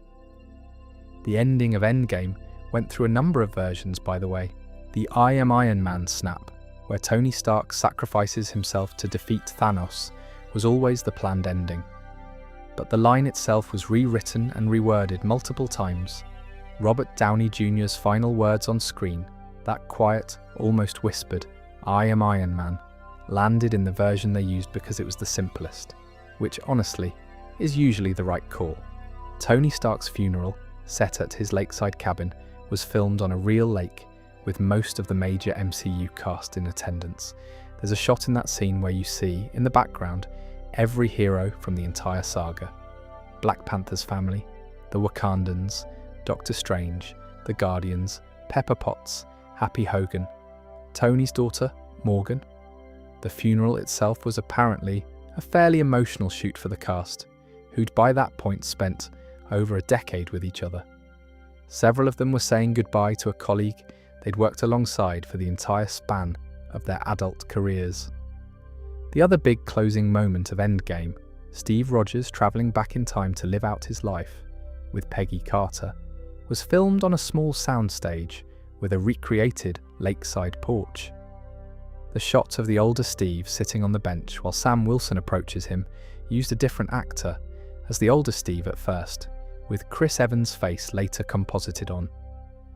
There's some debate, even now, about exactly how Steve's time travel works in continuity. Did he live in a side branch? Did he live in the main timeline all along? The Russos and Marcus and McFeely have given slightly different answers in different interviews. So the canonical answer is, more or less, however you want it to be. After Endgame, the Russos left Marvel. They went off and started their own production company, Agbo, and made a string of films that have been received with varying degrees of enthusiasm. The Grey Man on Netflix, Cherry, The Electric State. The relationship has, more recently, come back round. They've signed up to direct the next 2 Avengers films, the upcoming Doomsday and Secret Wars. So the Russos' MCU run is technically still going. They left, did their own thing for a while, and came back for the next big one. The thing I find genuinely moving about their tenure is the trajectory. 2 brothers from Cleveland, Ohio, same Cleveland by the way, that doubled for Manhattan in the Avengers, who started out making low-budget comedy. They directed 2 paintball episodes of a sitcom that nobody outside its small fan base was particularly invested in. And on the strength of that, they ended up directing the highest-grossing film of all time at the time of its release. The path from sitcom to Endgame is one of those modern Hollywood things that genuinely shouldn't work and somehow did. Anyway, speaking of films that broke records on their own terms, let's talk about the one that did so while being something most superhero films aren't. The language spoken in Wakanda across both Black Panther films and the various other appearances the Wakandan characters make isn't an invented language, it's Xhosa, a real living South African language with millions of speakers. The reason for this is partly down to John Carney, who plays King T'Chaka, T'Challa's father. Carney is a South African actor and a native Xhosa speaker. He'd been cast in Captain America, Civil War for the part, where he had a few lines in his native tongue with his on-screen son. Chadwick Boseman, who'd been cast as T'Challa, learned the lines and spoke them with him. By the time they got to making the standalone Black Panther film, the choice had already been made. Wakanda speaks Xhosa. Atandwa Carney, John Carney's real-life son, ended up playing the younger version of T'Chaka in flashbacks. So the language of a fictional African nation in a Marvel film is, in real life, the language of the actor playing its king, taught to his castmates, used because it was already happening. Boseman, by all accounts, took the language work very seriously. He worked with John and Atandwa Carney on accents and inflection. The accent he uses in the films, that distinctive Wakandan English with its rolling rhythm, is partly based on Xhosa speech patterns. He'd done his homework, properly. Ryan Coogler, the director, came to Marvel after Creed, the Rocky spin-off. He'd done Fruitvale Station before that, a small, devastating indie film about a real police killing in California. He wasn't a blockbuster director. Marvel had been on a run by this point of hiring people from outside the typical blockbuster pipeline. Coogler fit the pattern. He was 30 when he signed on to direct Black Panther. His pitch, as I understand it, was that Wakanda needed to feel real, not generic, not a fantasy Africa with some vague tribal aesthetic, a specific place with a specific culture drawn from real African traditions across the continent. The production design borrowed elements from various African cultures, Maasai spear and shield work, Zulu battle traditions, Tuareg silver jewellery, Igbo body art, all sorts. Each of the tribes within Wakanda, the River Tribe, the Mining Tribe, the Border Tribe, the Merchant Tribe, the Jabari Mountain Tribe, has its own distinct visual identity, drawn from a different real cultural source. None of it is a one-to-one copy. It's all reinterpreted, layered, made into a single fictional culture. But the base materials are real. Hannah Beachler was the production designer. She'd worked with Coogler on Creed. For Black Panther, she put together what she called the Wakanda Bible, a 600-page document detailing every aspect of the country: architecture, botany, history, class structure, religious practices, daily life. The Bible was part research, part fiction, all designed to give the film internal consistency. She won the Academy Award for production design for it, the first African-American woman to win that particular Oscar. Ruth E. Carter did the costumes and won the Oscar for them. Carter had been a respected costume designer for years. She'd done Spike Lee's Malcolm X back in 1992 and got nominated for Oscars then. With Black Panther, she got to fully commit to a single, integrated visual world. Each tribe's costumes are distinct, materially, in colour palette, in silhouette. The Dora Milaje's red leather armour is unlike anything else in any Marvel film. The Jabari mountain tribe's wooden masks and grey-toned furs feel like they're from a different climate entirely. It's design work that holds up.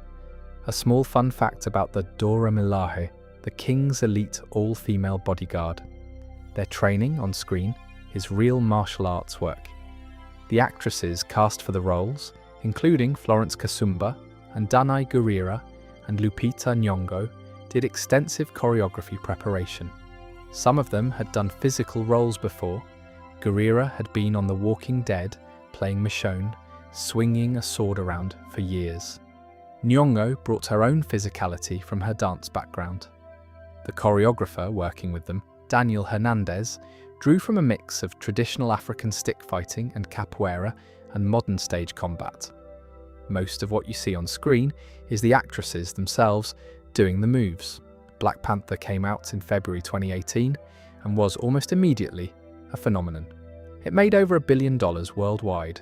It was the first superhero film nominated for the Best Picture Oscar at the Academy Awards, which is a category that historically does not look kindly on genre films of any kind.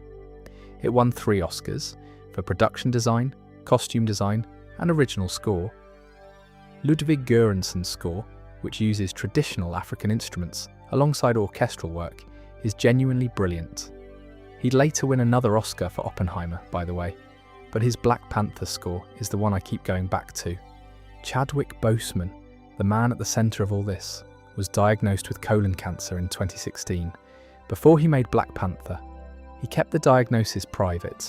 He continued working through Black Panther, through Avengers, Infinity War, through Endgame, through 21 Bridges, through Dar 5 Bloods, while undergoing treatment. He'd be on chemo and then go to set. By all accounts, only a small number of people knew the full extent of what he was dealing with. Most of his castmates didn't. His co-stars on Endgame didn't. When he passed away in August 2020, at age 43, it was a genuine shock to most of the people he'd worked with. Mark Ruffalo and Don Cheadle and Robert Downey Jr. have all spoken publicly about how stunned they were. They'd seen him in his last MCU appearance. They'd no idea he was ill. Wakanda Forever, the sequel, came out in 2022. The film was significantly rewritten after Boseman's death. Ryan Coogler had been working on a script that would have continued T'Challa's story, and instead, the entire thing was reshaped to deal with the characters and the actors' death. Letitia Wright's Shuri became the centre of the film. The grief in the story is real. The grief in the cast was also real. Coogler has talked in difficult interviews about how hard the production was. The film is, in many ways, a film about loss made by people in the middle of experiencing loss. There's a small moment at the end of Black Panther, I always find this sort of touching, where T'Challa, after defeating his cousin, speaks at the United Nations about Wakanda's role in the world. He says they will no longer hide, they will share what they have. There's a delegate in the audience, a sort of dismissive man who doesn't understand why Wakanda matters. T'Challa just smiles at him. Boseman delivered that line very lightly, just a smile, just the sense of a king who knows what he has and doesn't need to defend it. It's the sort of small moment that, watched again now, hits properly differently. He'd done all of this knowing things he hadn't told most of the people on set, carrying it, performing the role of a king with quiet inner strength, while doing exactly that himself. There's a scene in Wakanda Forever where Shuri burns her brother's funeral garments on a hilltop and lets the wind carry the ash away. It's not a Marvel superhero kind of scene, it's just somebody saying goodbye. The filmmaking is patient, there's no music for most of it. The grief is allowed to take up space.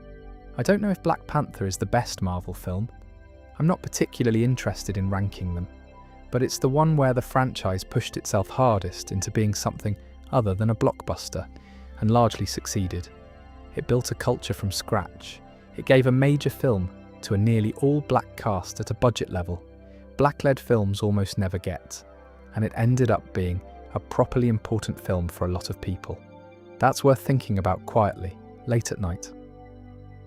Anyway, from a film about a hidden African kingdom to one about a sorcerer supreme, the dive into magic that Marvel almost didn't do.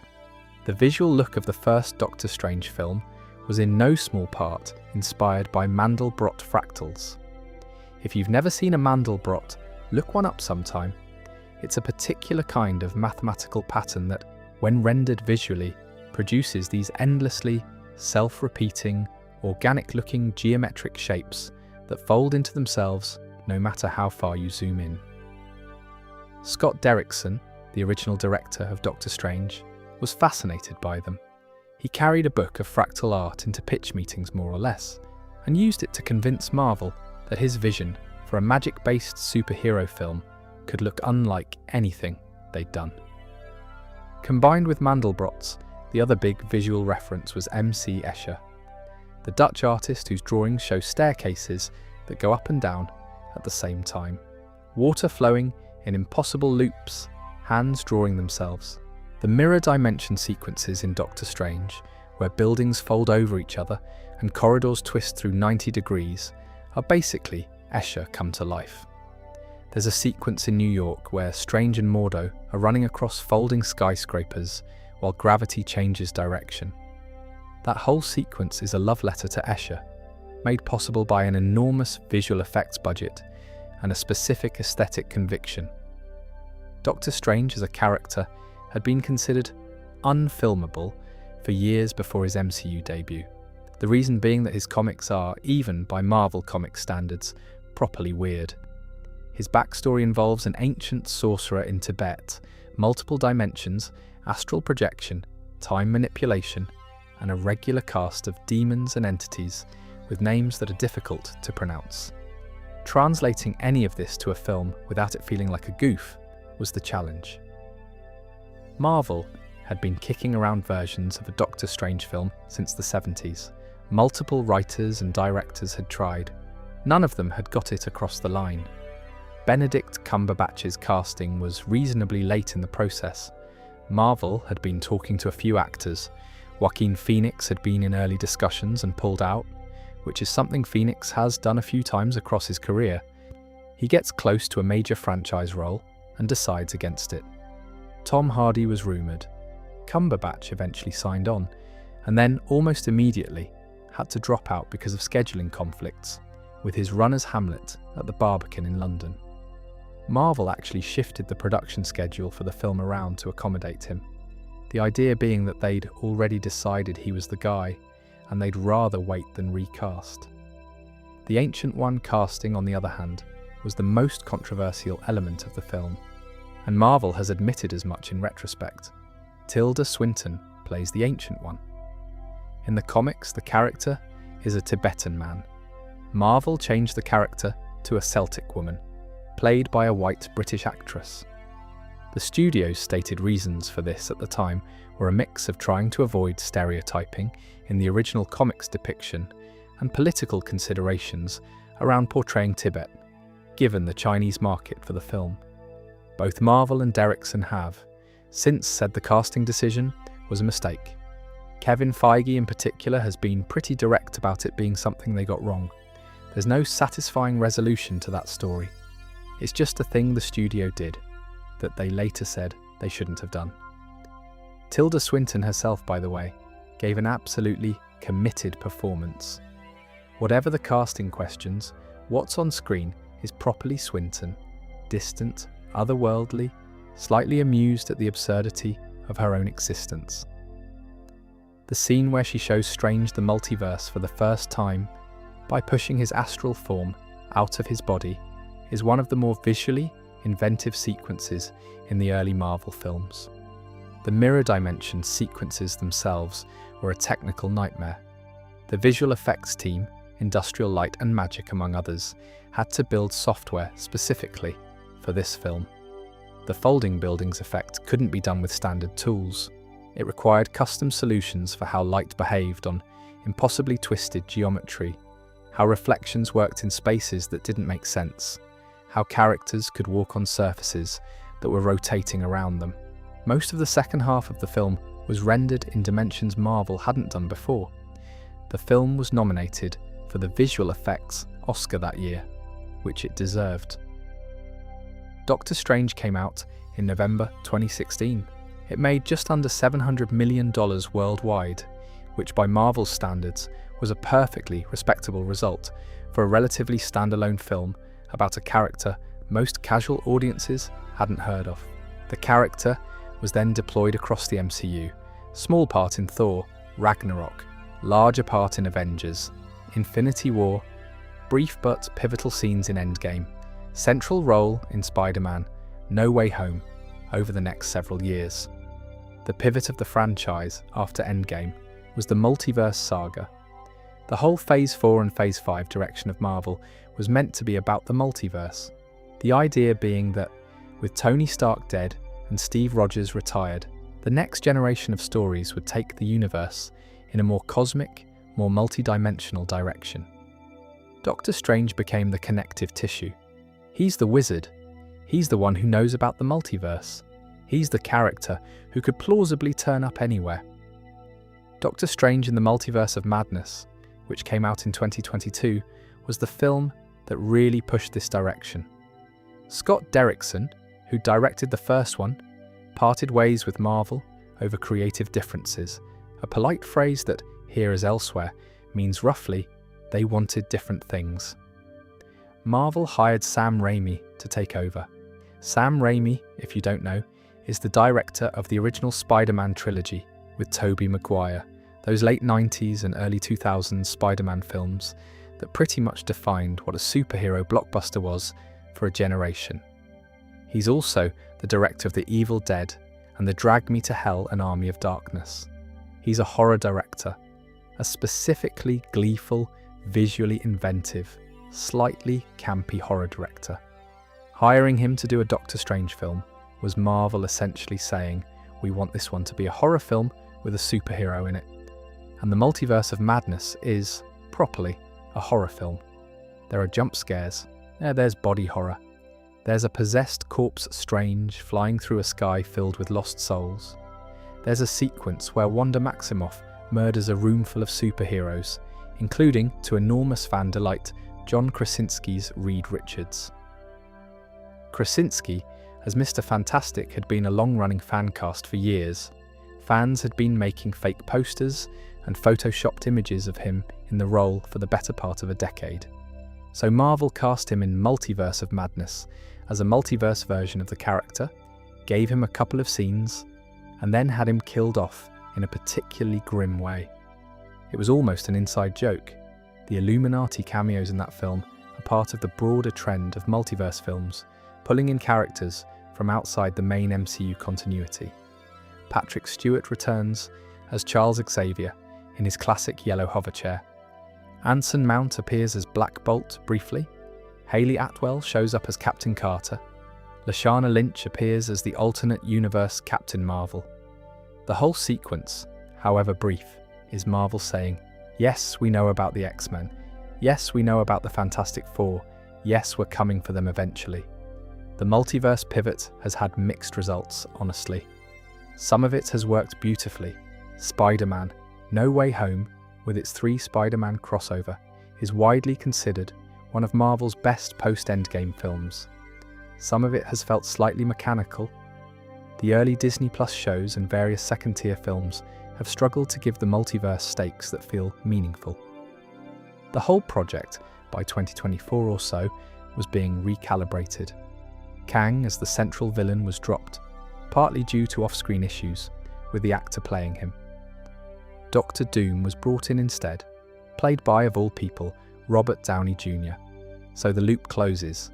The actor whose first Marvel audition was for Doctor Doom in 2005 ends up playing the role nearly 20 years later, after spending the intervening years as Iron Man. The multiverse, fittingly, lets Marvel do that without it feeling like a contradiction. It's a different version of him, in a different universe, or maybe the same version, restored. Whatever you like, right, from the magic side of the universe to the streaming side, the Disney Plus era, and the shows that filled the gaps. When WandaVision dropped on Disney Plus in January 2021, it was the first MCU project anybody had got in over a year and a half, Avengers. Endgame had been the previous summer, and the pandemic had pushed all the planned 2020 films back.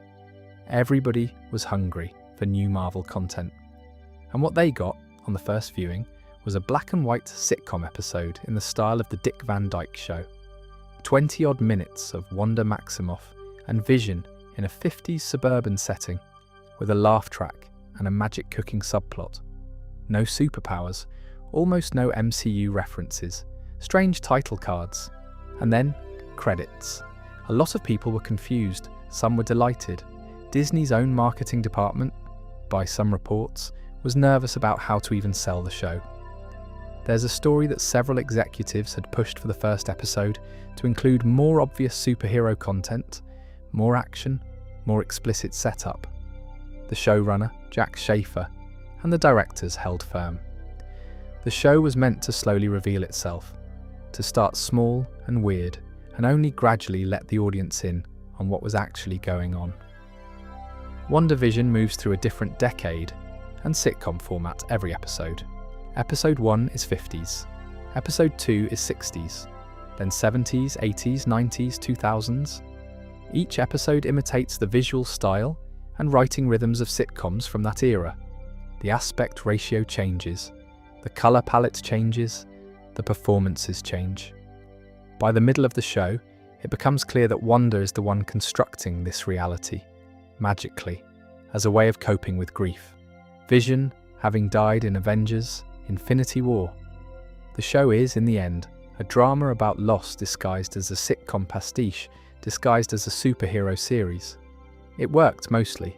People talked about it for weeks.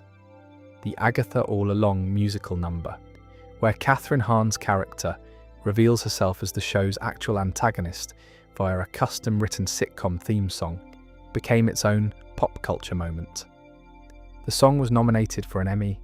The show set the template for what Marvel television was going to be, riskier in form, more character-focused, willing to be slow. The Falcon and the Winter Soldier came next, a few months later, and was a more conventional superhero show. Sebastian Stan and Anthony Mackie reprising their roles as Bucky Barnes and Sam Wilson, dealing with the legacy of Steve Rogers and the question of whether anyone could really replace him. The show's central question is whether a black man should be Captain America given the country's history. It deals with this in ways that are sometimes blunt and sometimes graceful. The eventual answer is yes. Sam takes up the shield, but it takes him a season to get there, and the journey involves a lot of difficult conversations with figures from his community. Loki came after that, and is, in my view, probably the most ambitious of the early Disney Plus shows. Tom Hiddleston's Loki, the variant who escaped from the events of the Avengers in 2012 with the Tesseract, gets pulled out of the timeline by an organisation called the Time Variance Authority. The TVA is a sort of bureaucratic, mid-20th century aesthetic agency that polices time itself. Their job is to prune branches off the sacred timeline before they can become problems. They're managed by a being called He Who Remains, played by Jonathan Majors, who would go on to become the central villain of the upcoming films. Loki the show is secretly a romance between two versions of the same character. Loki and Sylvie, played by Sophia DiMartino, are both variants of the same person, falling for each other across timelines. It's properly weird. It's also philosophically the most ambitious MCU project, getting into questions of free will, predestination, identity, and whether a person can change.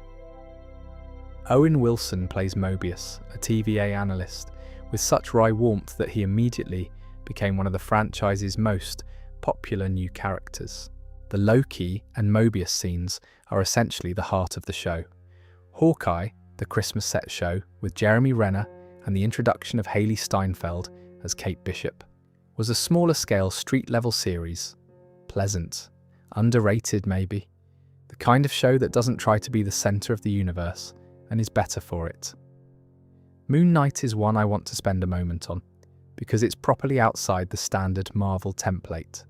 Oscar Isaac plays Mark Spector, an American mercenary with dissociative identity disorder, who serves as the avatar of an Egyptian god. The show is mostly horror-tinged, mostly shot in Eastern Europe, mostly disconnected from the rest of the MCU. There's almost no Avengers reference, no S.H.I.E.L.D. reference.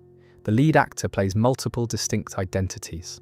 Mark, Stephen Grant, who's a British Museum gift shop worker, and a third personality revealed at the end. Isaac's performance is committed in a way that elevates the whole thing. He'd insisted on doing a proper British accent for Stephen, learnt it carefully, and reportedly stayed in that accent on set for some of the production. It's an odd, ambitious, slightly uneven show. I'm fond of it. Ms. Marvel introduced Iman Vellani's Kamala Khan, a Pakistani-American teenage superhero from Jersey City. The show is culturally specific in a way Marvel hadn't really been before. Significant chunks are set in Pakistan, deal with partition history, and involve South Asian family dynamics with real specificity. Iman Vellani, a teenager when she was cast, is by all accounts a properly devoted MCU fan in real life. Her audition reels apparently included her gushing about how much she loved the films. The casting was a perfect bit of typecasting in the best sense. The most enthusiastic possible Marvel kid playing the most enthusiastic possible Marvel character. She-Hulk, attorney at law, took the most fourth-wall-breaking direction. Tatiana Maslany plays Jennifer Walters, a lawyer who becomes a green superhero through a blood transfer accident and then has to deal with both the Hulk-related complications and her ongoing legal career. The show is comedic, broad, willing to talk to the audience directly. It has Jamila Jamil as a TikTok influencer villain. It has Charlie Cox returning as Daredevil for a guest arc. It ends in its final episode with She-Hulk literally walking out of her own show into the Marvel Studios offices and complaining about her own writing. It's a divisive one. Some people love it, some people don't get on with it. I think the willingness to be silly is one of its strengths. The Marvels, sorry, that one's a film, not a show, I'm thinking of it because it came out in this same era, was the box office disappointment everyone keeps talking about. Came out in November 2023, made significantly less than expected. Brie Larson's return as Captain Marvel, alongside Iman Vellani's Kamala Khan and Teyonah Parris's Monica Rambeau, was a fun film with a lot of charm and one of Marvel's lowest box office performances in years. It's been used by various critics as evidence of audience superhero fatigue, though I think the truth is more complicated. The film genuinely did try things. They just didn't all land. The streaming era, broadly, has been uneven. Some of it has been brilliant. WandaVision and Loki are, I think, among the most interesting things Marvel has produced since Endgame. Some of it has been less so. The second seasons of various shows have been generally weaker than the firsts. The connecting tissue between projects has frayed, and the sheer volume of content has, by various accounts, contributed to a kind of audience tiredness. Marvel themselves have, by 2024, started talking about reducing the volume, making fewer things, more carefully. There's been more in this era: Ironheart, Echo, the recent Daredevil, Born Again revival, the Agatha all-along spin-off, What If, on the animated side. Each of these probably deserves its own bit of attention. We'd be here all night if I tried to do them justice. There's plenty of material for a whole separate video on just the streaming era. Maybe another time. The thing I'd say about the Disney Plus era as a whole is that it was an experiment that mostly worked and then strained at its own edges. Marvel had been doing television all along. There were Netflix shows, there was Agents of S.H.I.E.L.D., there was Agent Carter, but the Disney Plus era was the first time the films and the shows were meant to live in the same continuity, with the same budget level, the same actors, the same connective stakes. Whether that's a good idea long-term is something Marvel themselves are still working out.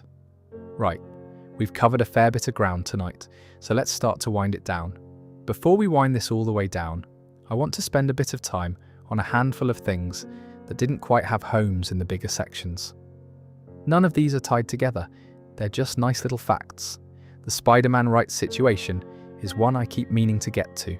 Briefly, Sony has owned the film rights to Spider-Man since the late 90s.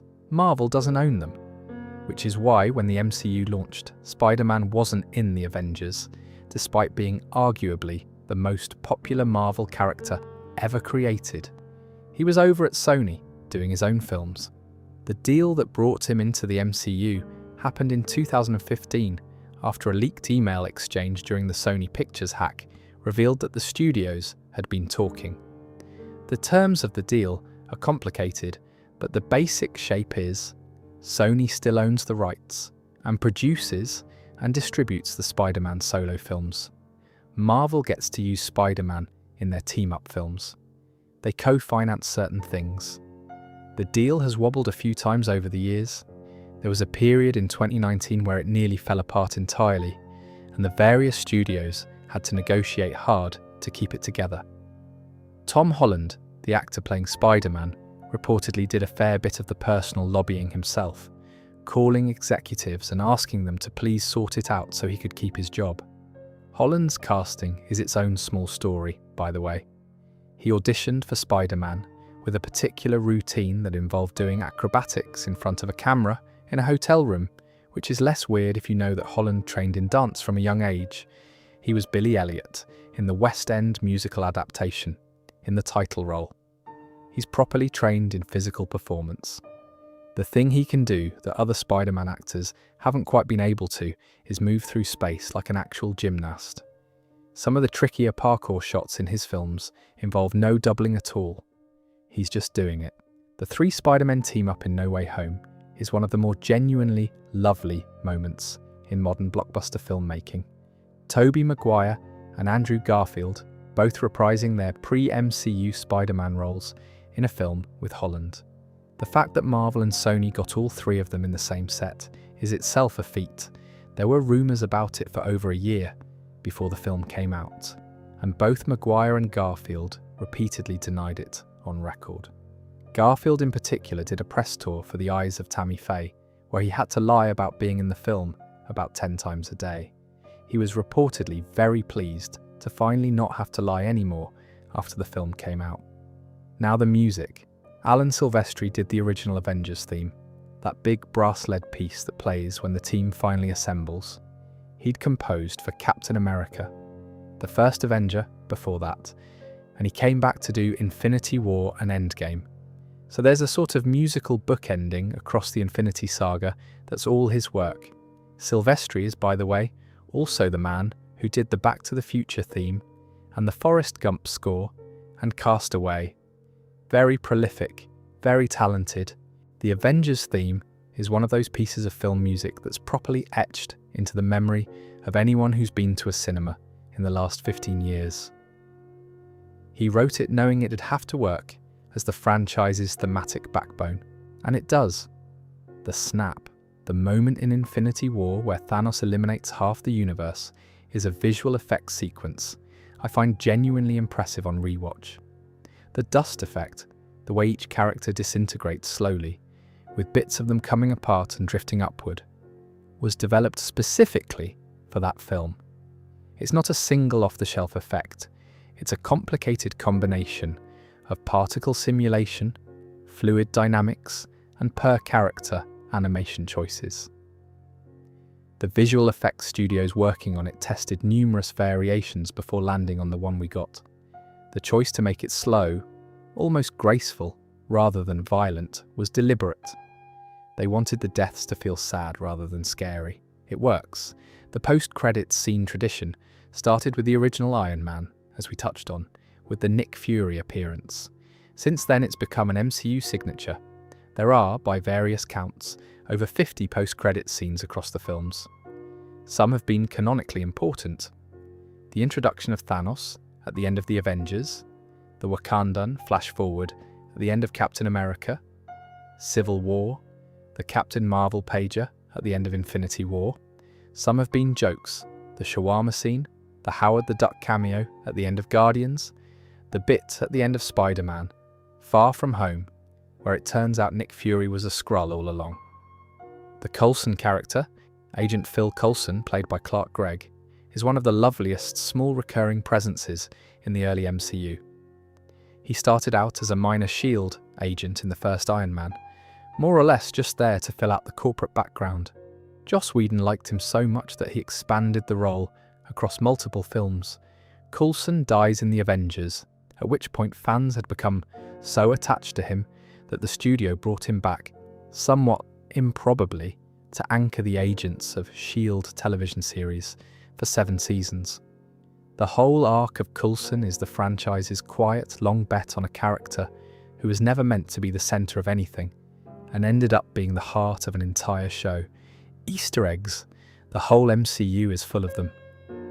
The number A113, which is a reference to a classroom at the California Institute of the Arts, where many Pixar animators trained, shows up in several Marvel films. Tony Stark's license plate, a briefcase code in Captain America, the Winter Soldier. The number's been hidden in animated films for decades, and the animators working on Marvel projects have kept the tradition going. Some of the trivia is just nice. Kobe Smulders, who plays Maria Hill across multiple films, was personally chosen by Joss Whedon, who'd been a fan of her work on How I Met Your Mother.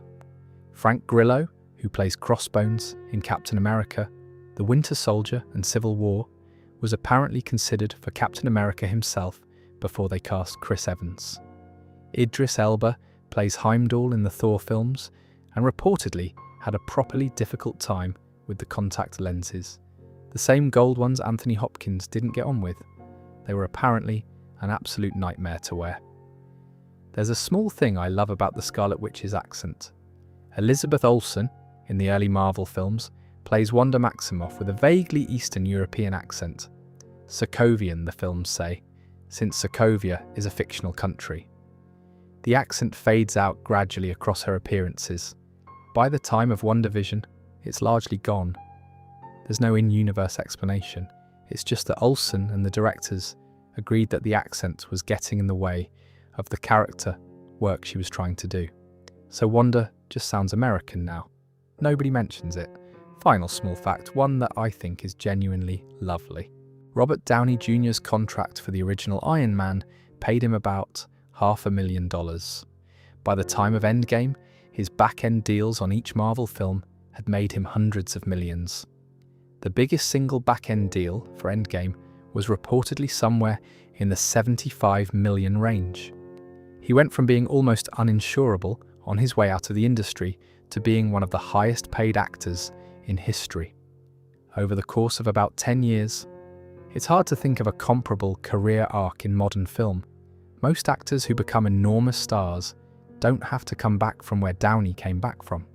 It's the second act of the career that almost shouldn't have existed, and the whole Marvel Cinematic Universe, in some sense, sits on top of that one decision made in a casting meeting in 2006 by a director nobody was sure about, on a film that nobody was sure about, at a studio that nobody was sure about. And one last bit, since I've been talking about post-credits scenes throughout the night. Avengers. Endgame is the only Marvel Studios film that doesn't have a traditional post-credits scene at all.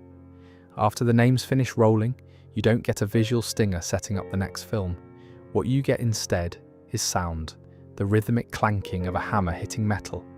It's the sound of Tony Stark in 2008 working on the original Iron Man suit in his cave workshop. The very first sound from the very first film, played over a dark screen at the end of the saga.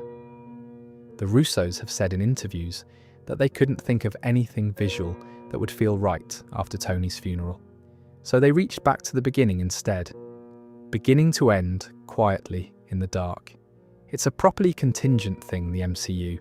Lots of small choices that could have gone differently. Almost did, in plenty of cases. And here we are. We've gone a fair way through tonight, all things considered.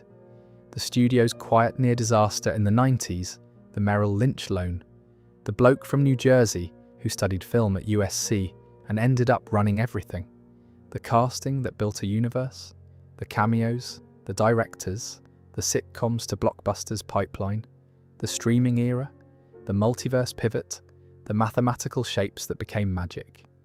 There's a lot of it when you lay it all out, and we've still skipped over plenty.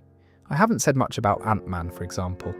Paul Rudd's casting and the strangeness of having a small superhero alongside the cosmic ones, and Edgar Wright's original version of the film that nearly happened and didn't. There's a whole story there. Edgar Wright spent years developing his own Ant-Man, dropped out shortly before production, and the version we got, directed by Peyton Reed, is significantly different from what Wright had envisioned. It's a film where you can sometimes feel the seams of two different visions stitched together. I haven't done justice to the cosmic side either. The Eternals, with its strange handful of immortal beings strolling through human history, has more to it than I've covered. The fact that Chloe Zhao, who just won the Best Director Oscar for Nomadland, was the one Marvel hired to make it. The fact that the film leaned deliberately away from the standard Marvel comedy and quips formula, and as a result, divided audiences in ways that some people loved and some didn't. I haven't really got into Deadpool either, who's now part of the MCU after Disney bought Fox and brought the X-Men rights back into the fold. Deadpool and Wolverine, with Hugh Jackman returning to the role he'd retired from, and the whole post-Fox era of Marvel, where suddenly all the rights are back in one place after 25 years apart. There's plenty of trivia in that whole story, maybe another video. I haven't said anything about the Marvel theme, the actual fanfare that plays at the start of the films, with the page-flipping comic book imagery. Michael Giacchino composed it in 2016. It replaced an earlier version. It's the music that immediately tells you you're watching one of these films, before the studio logo even completes. Brilliant little piece of work. I haven't talked about the Russo's filming methods on Endgame, where they apparently had several different versions of the climactic battle scripted and filmed precisely so that if anything leaked, they'd know where it had come from. All the way the whole "Avengers Assemble" line, the one Captain America says to start the final battle, was something they'd been holding back since 2012 deliberately, waiting for the right moment. There's plenty more.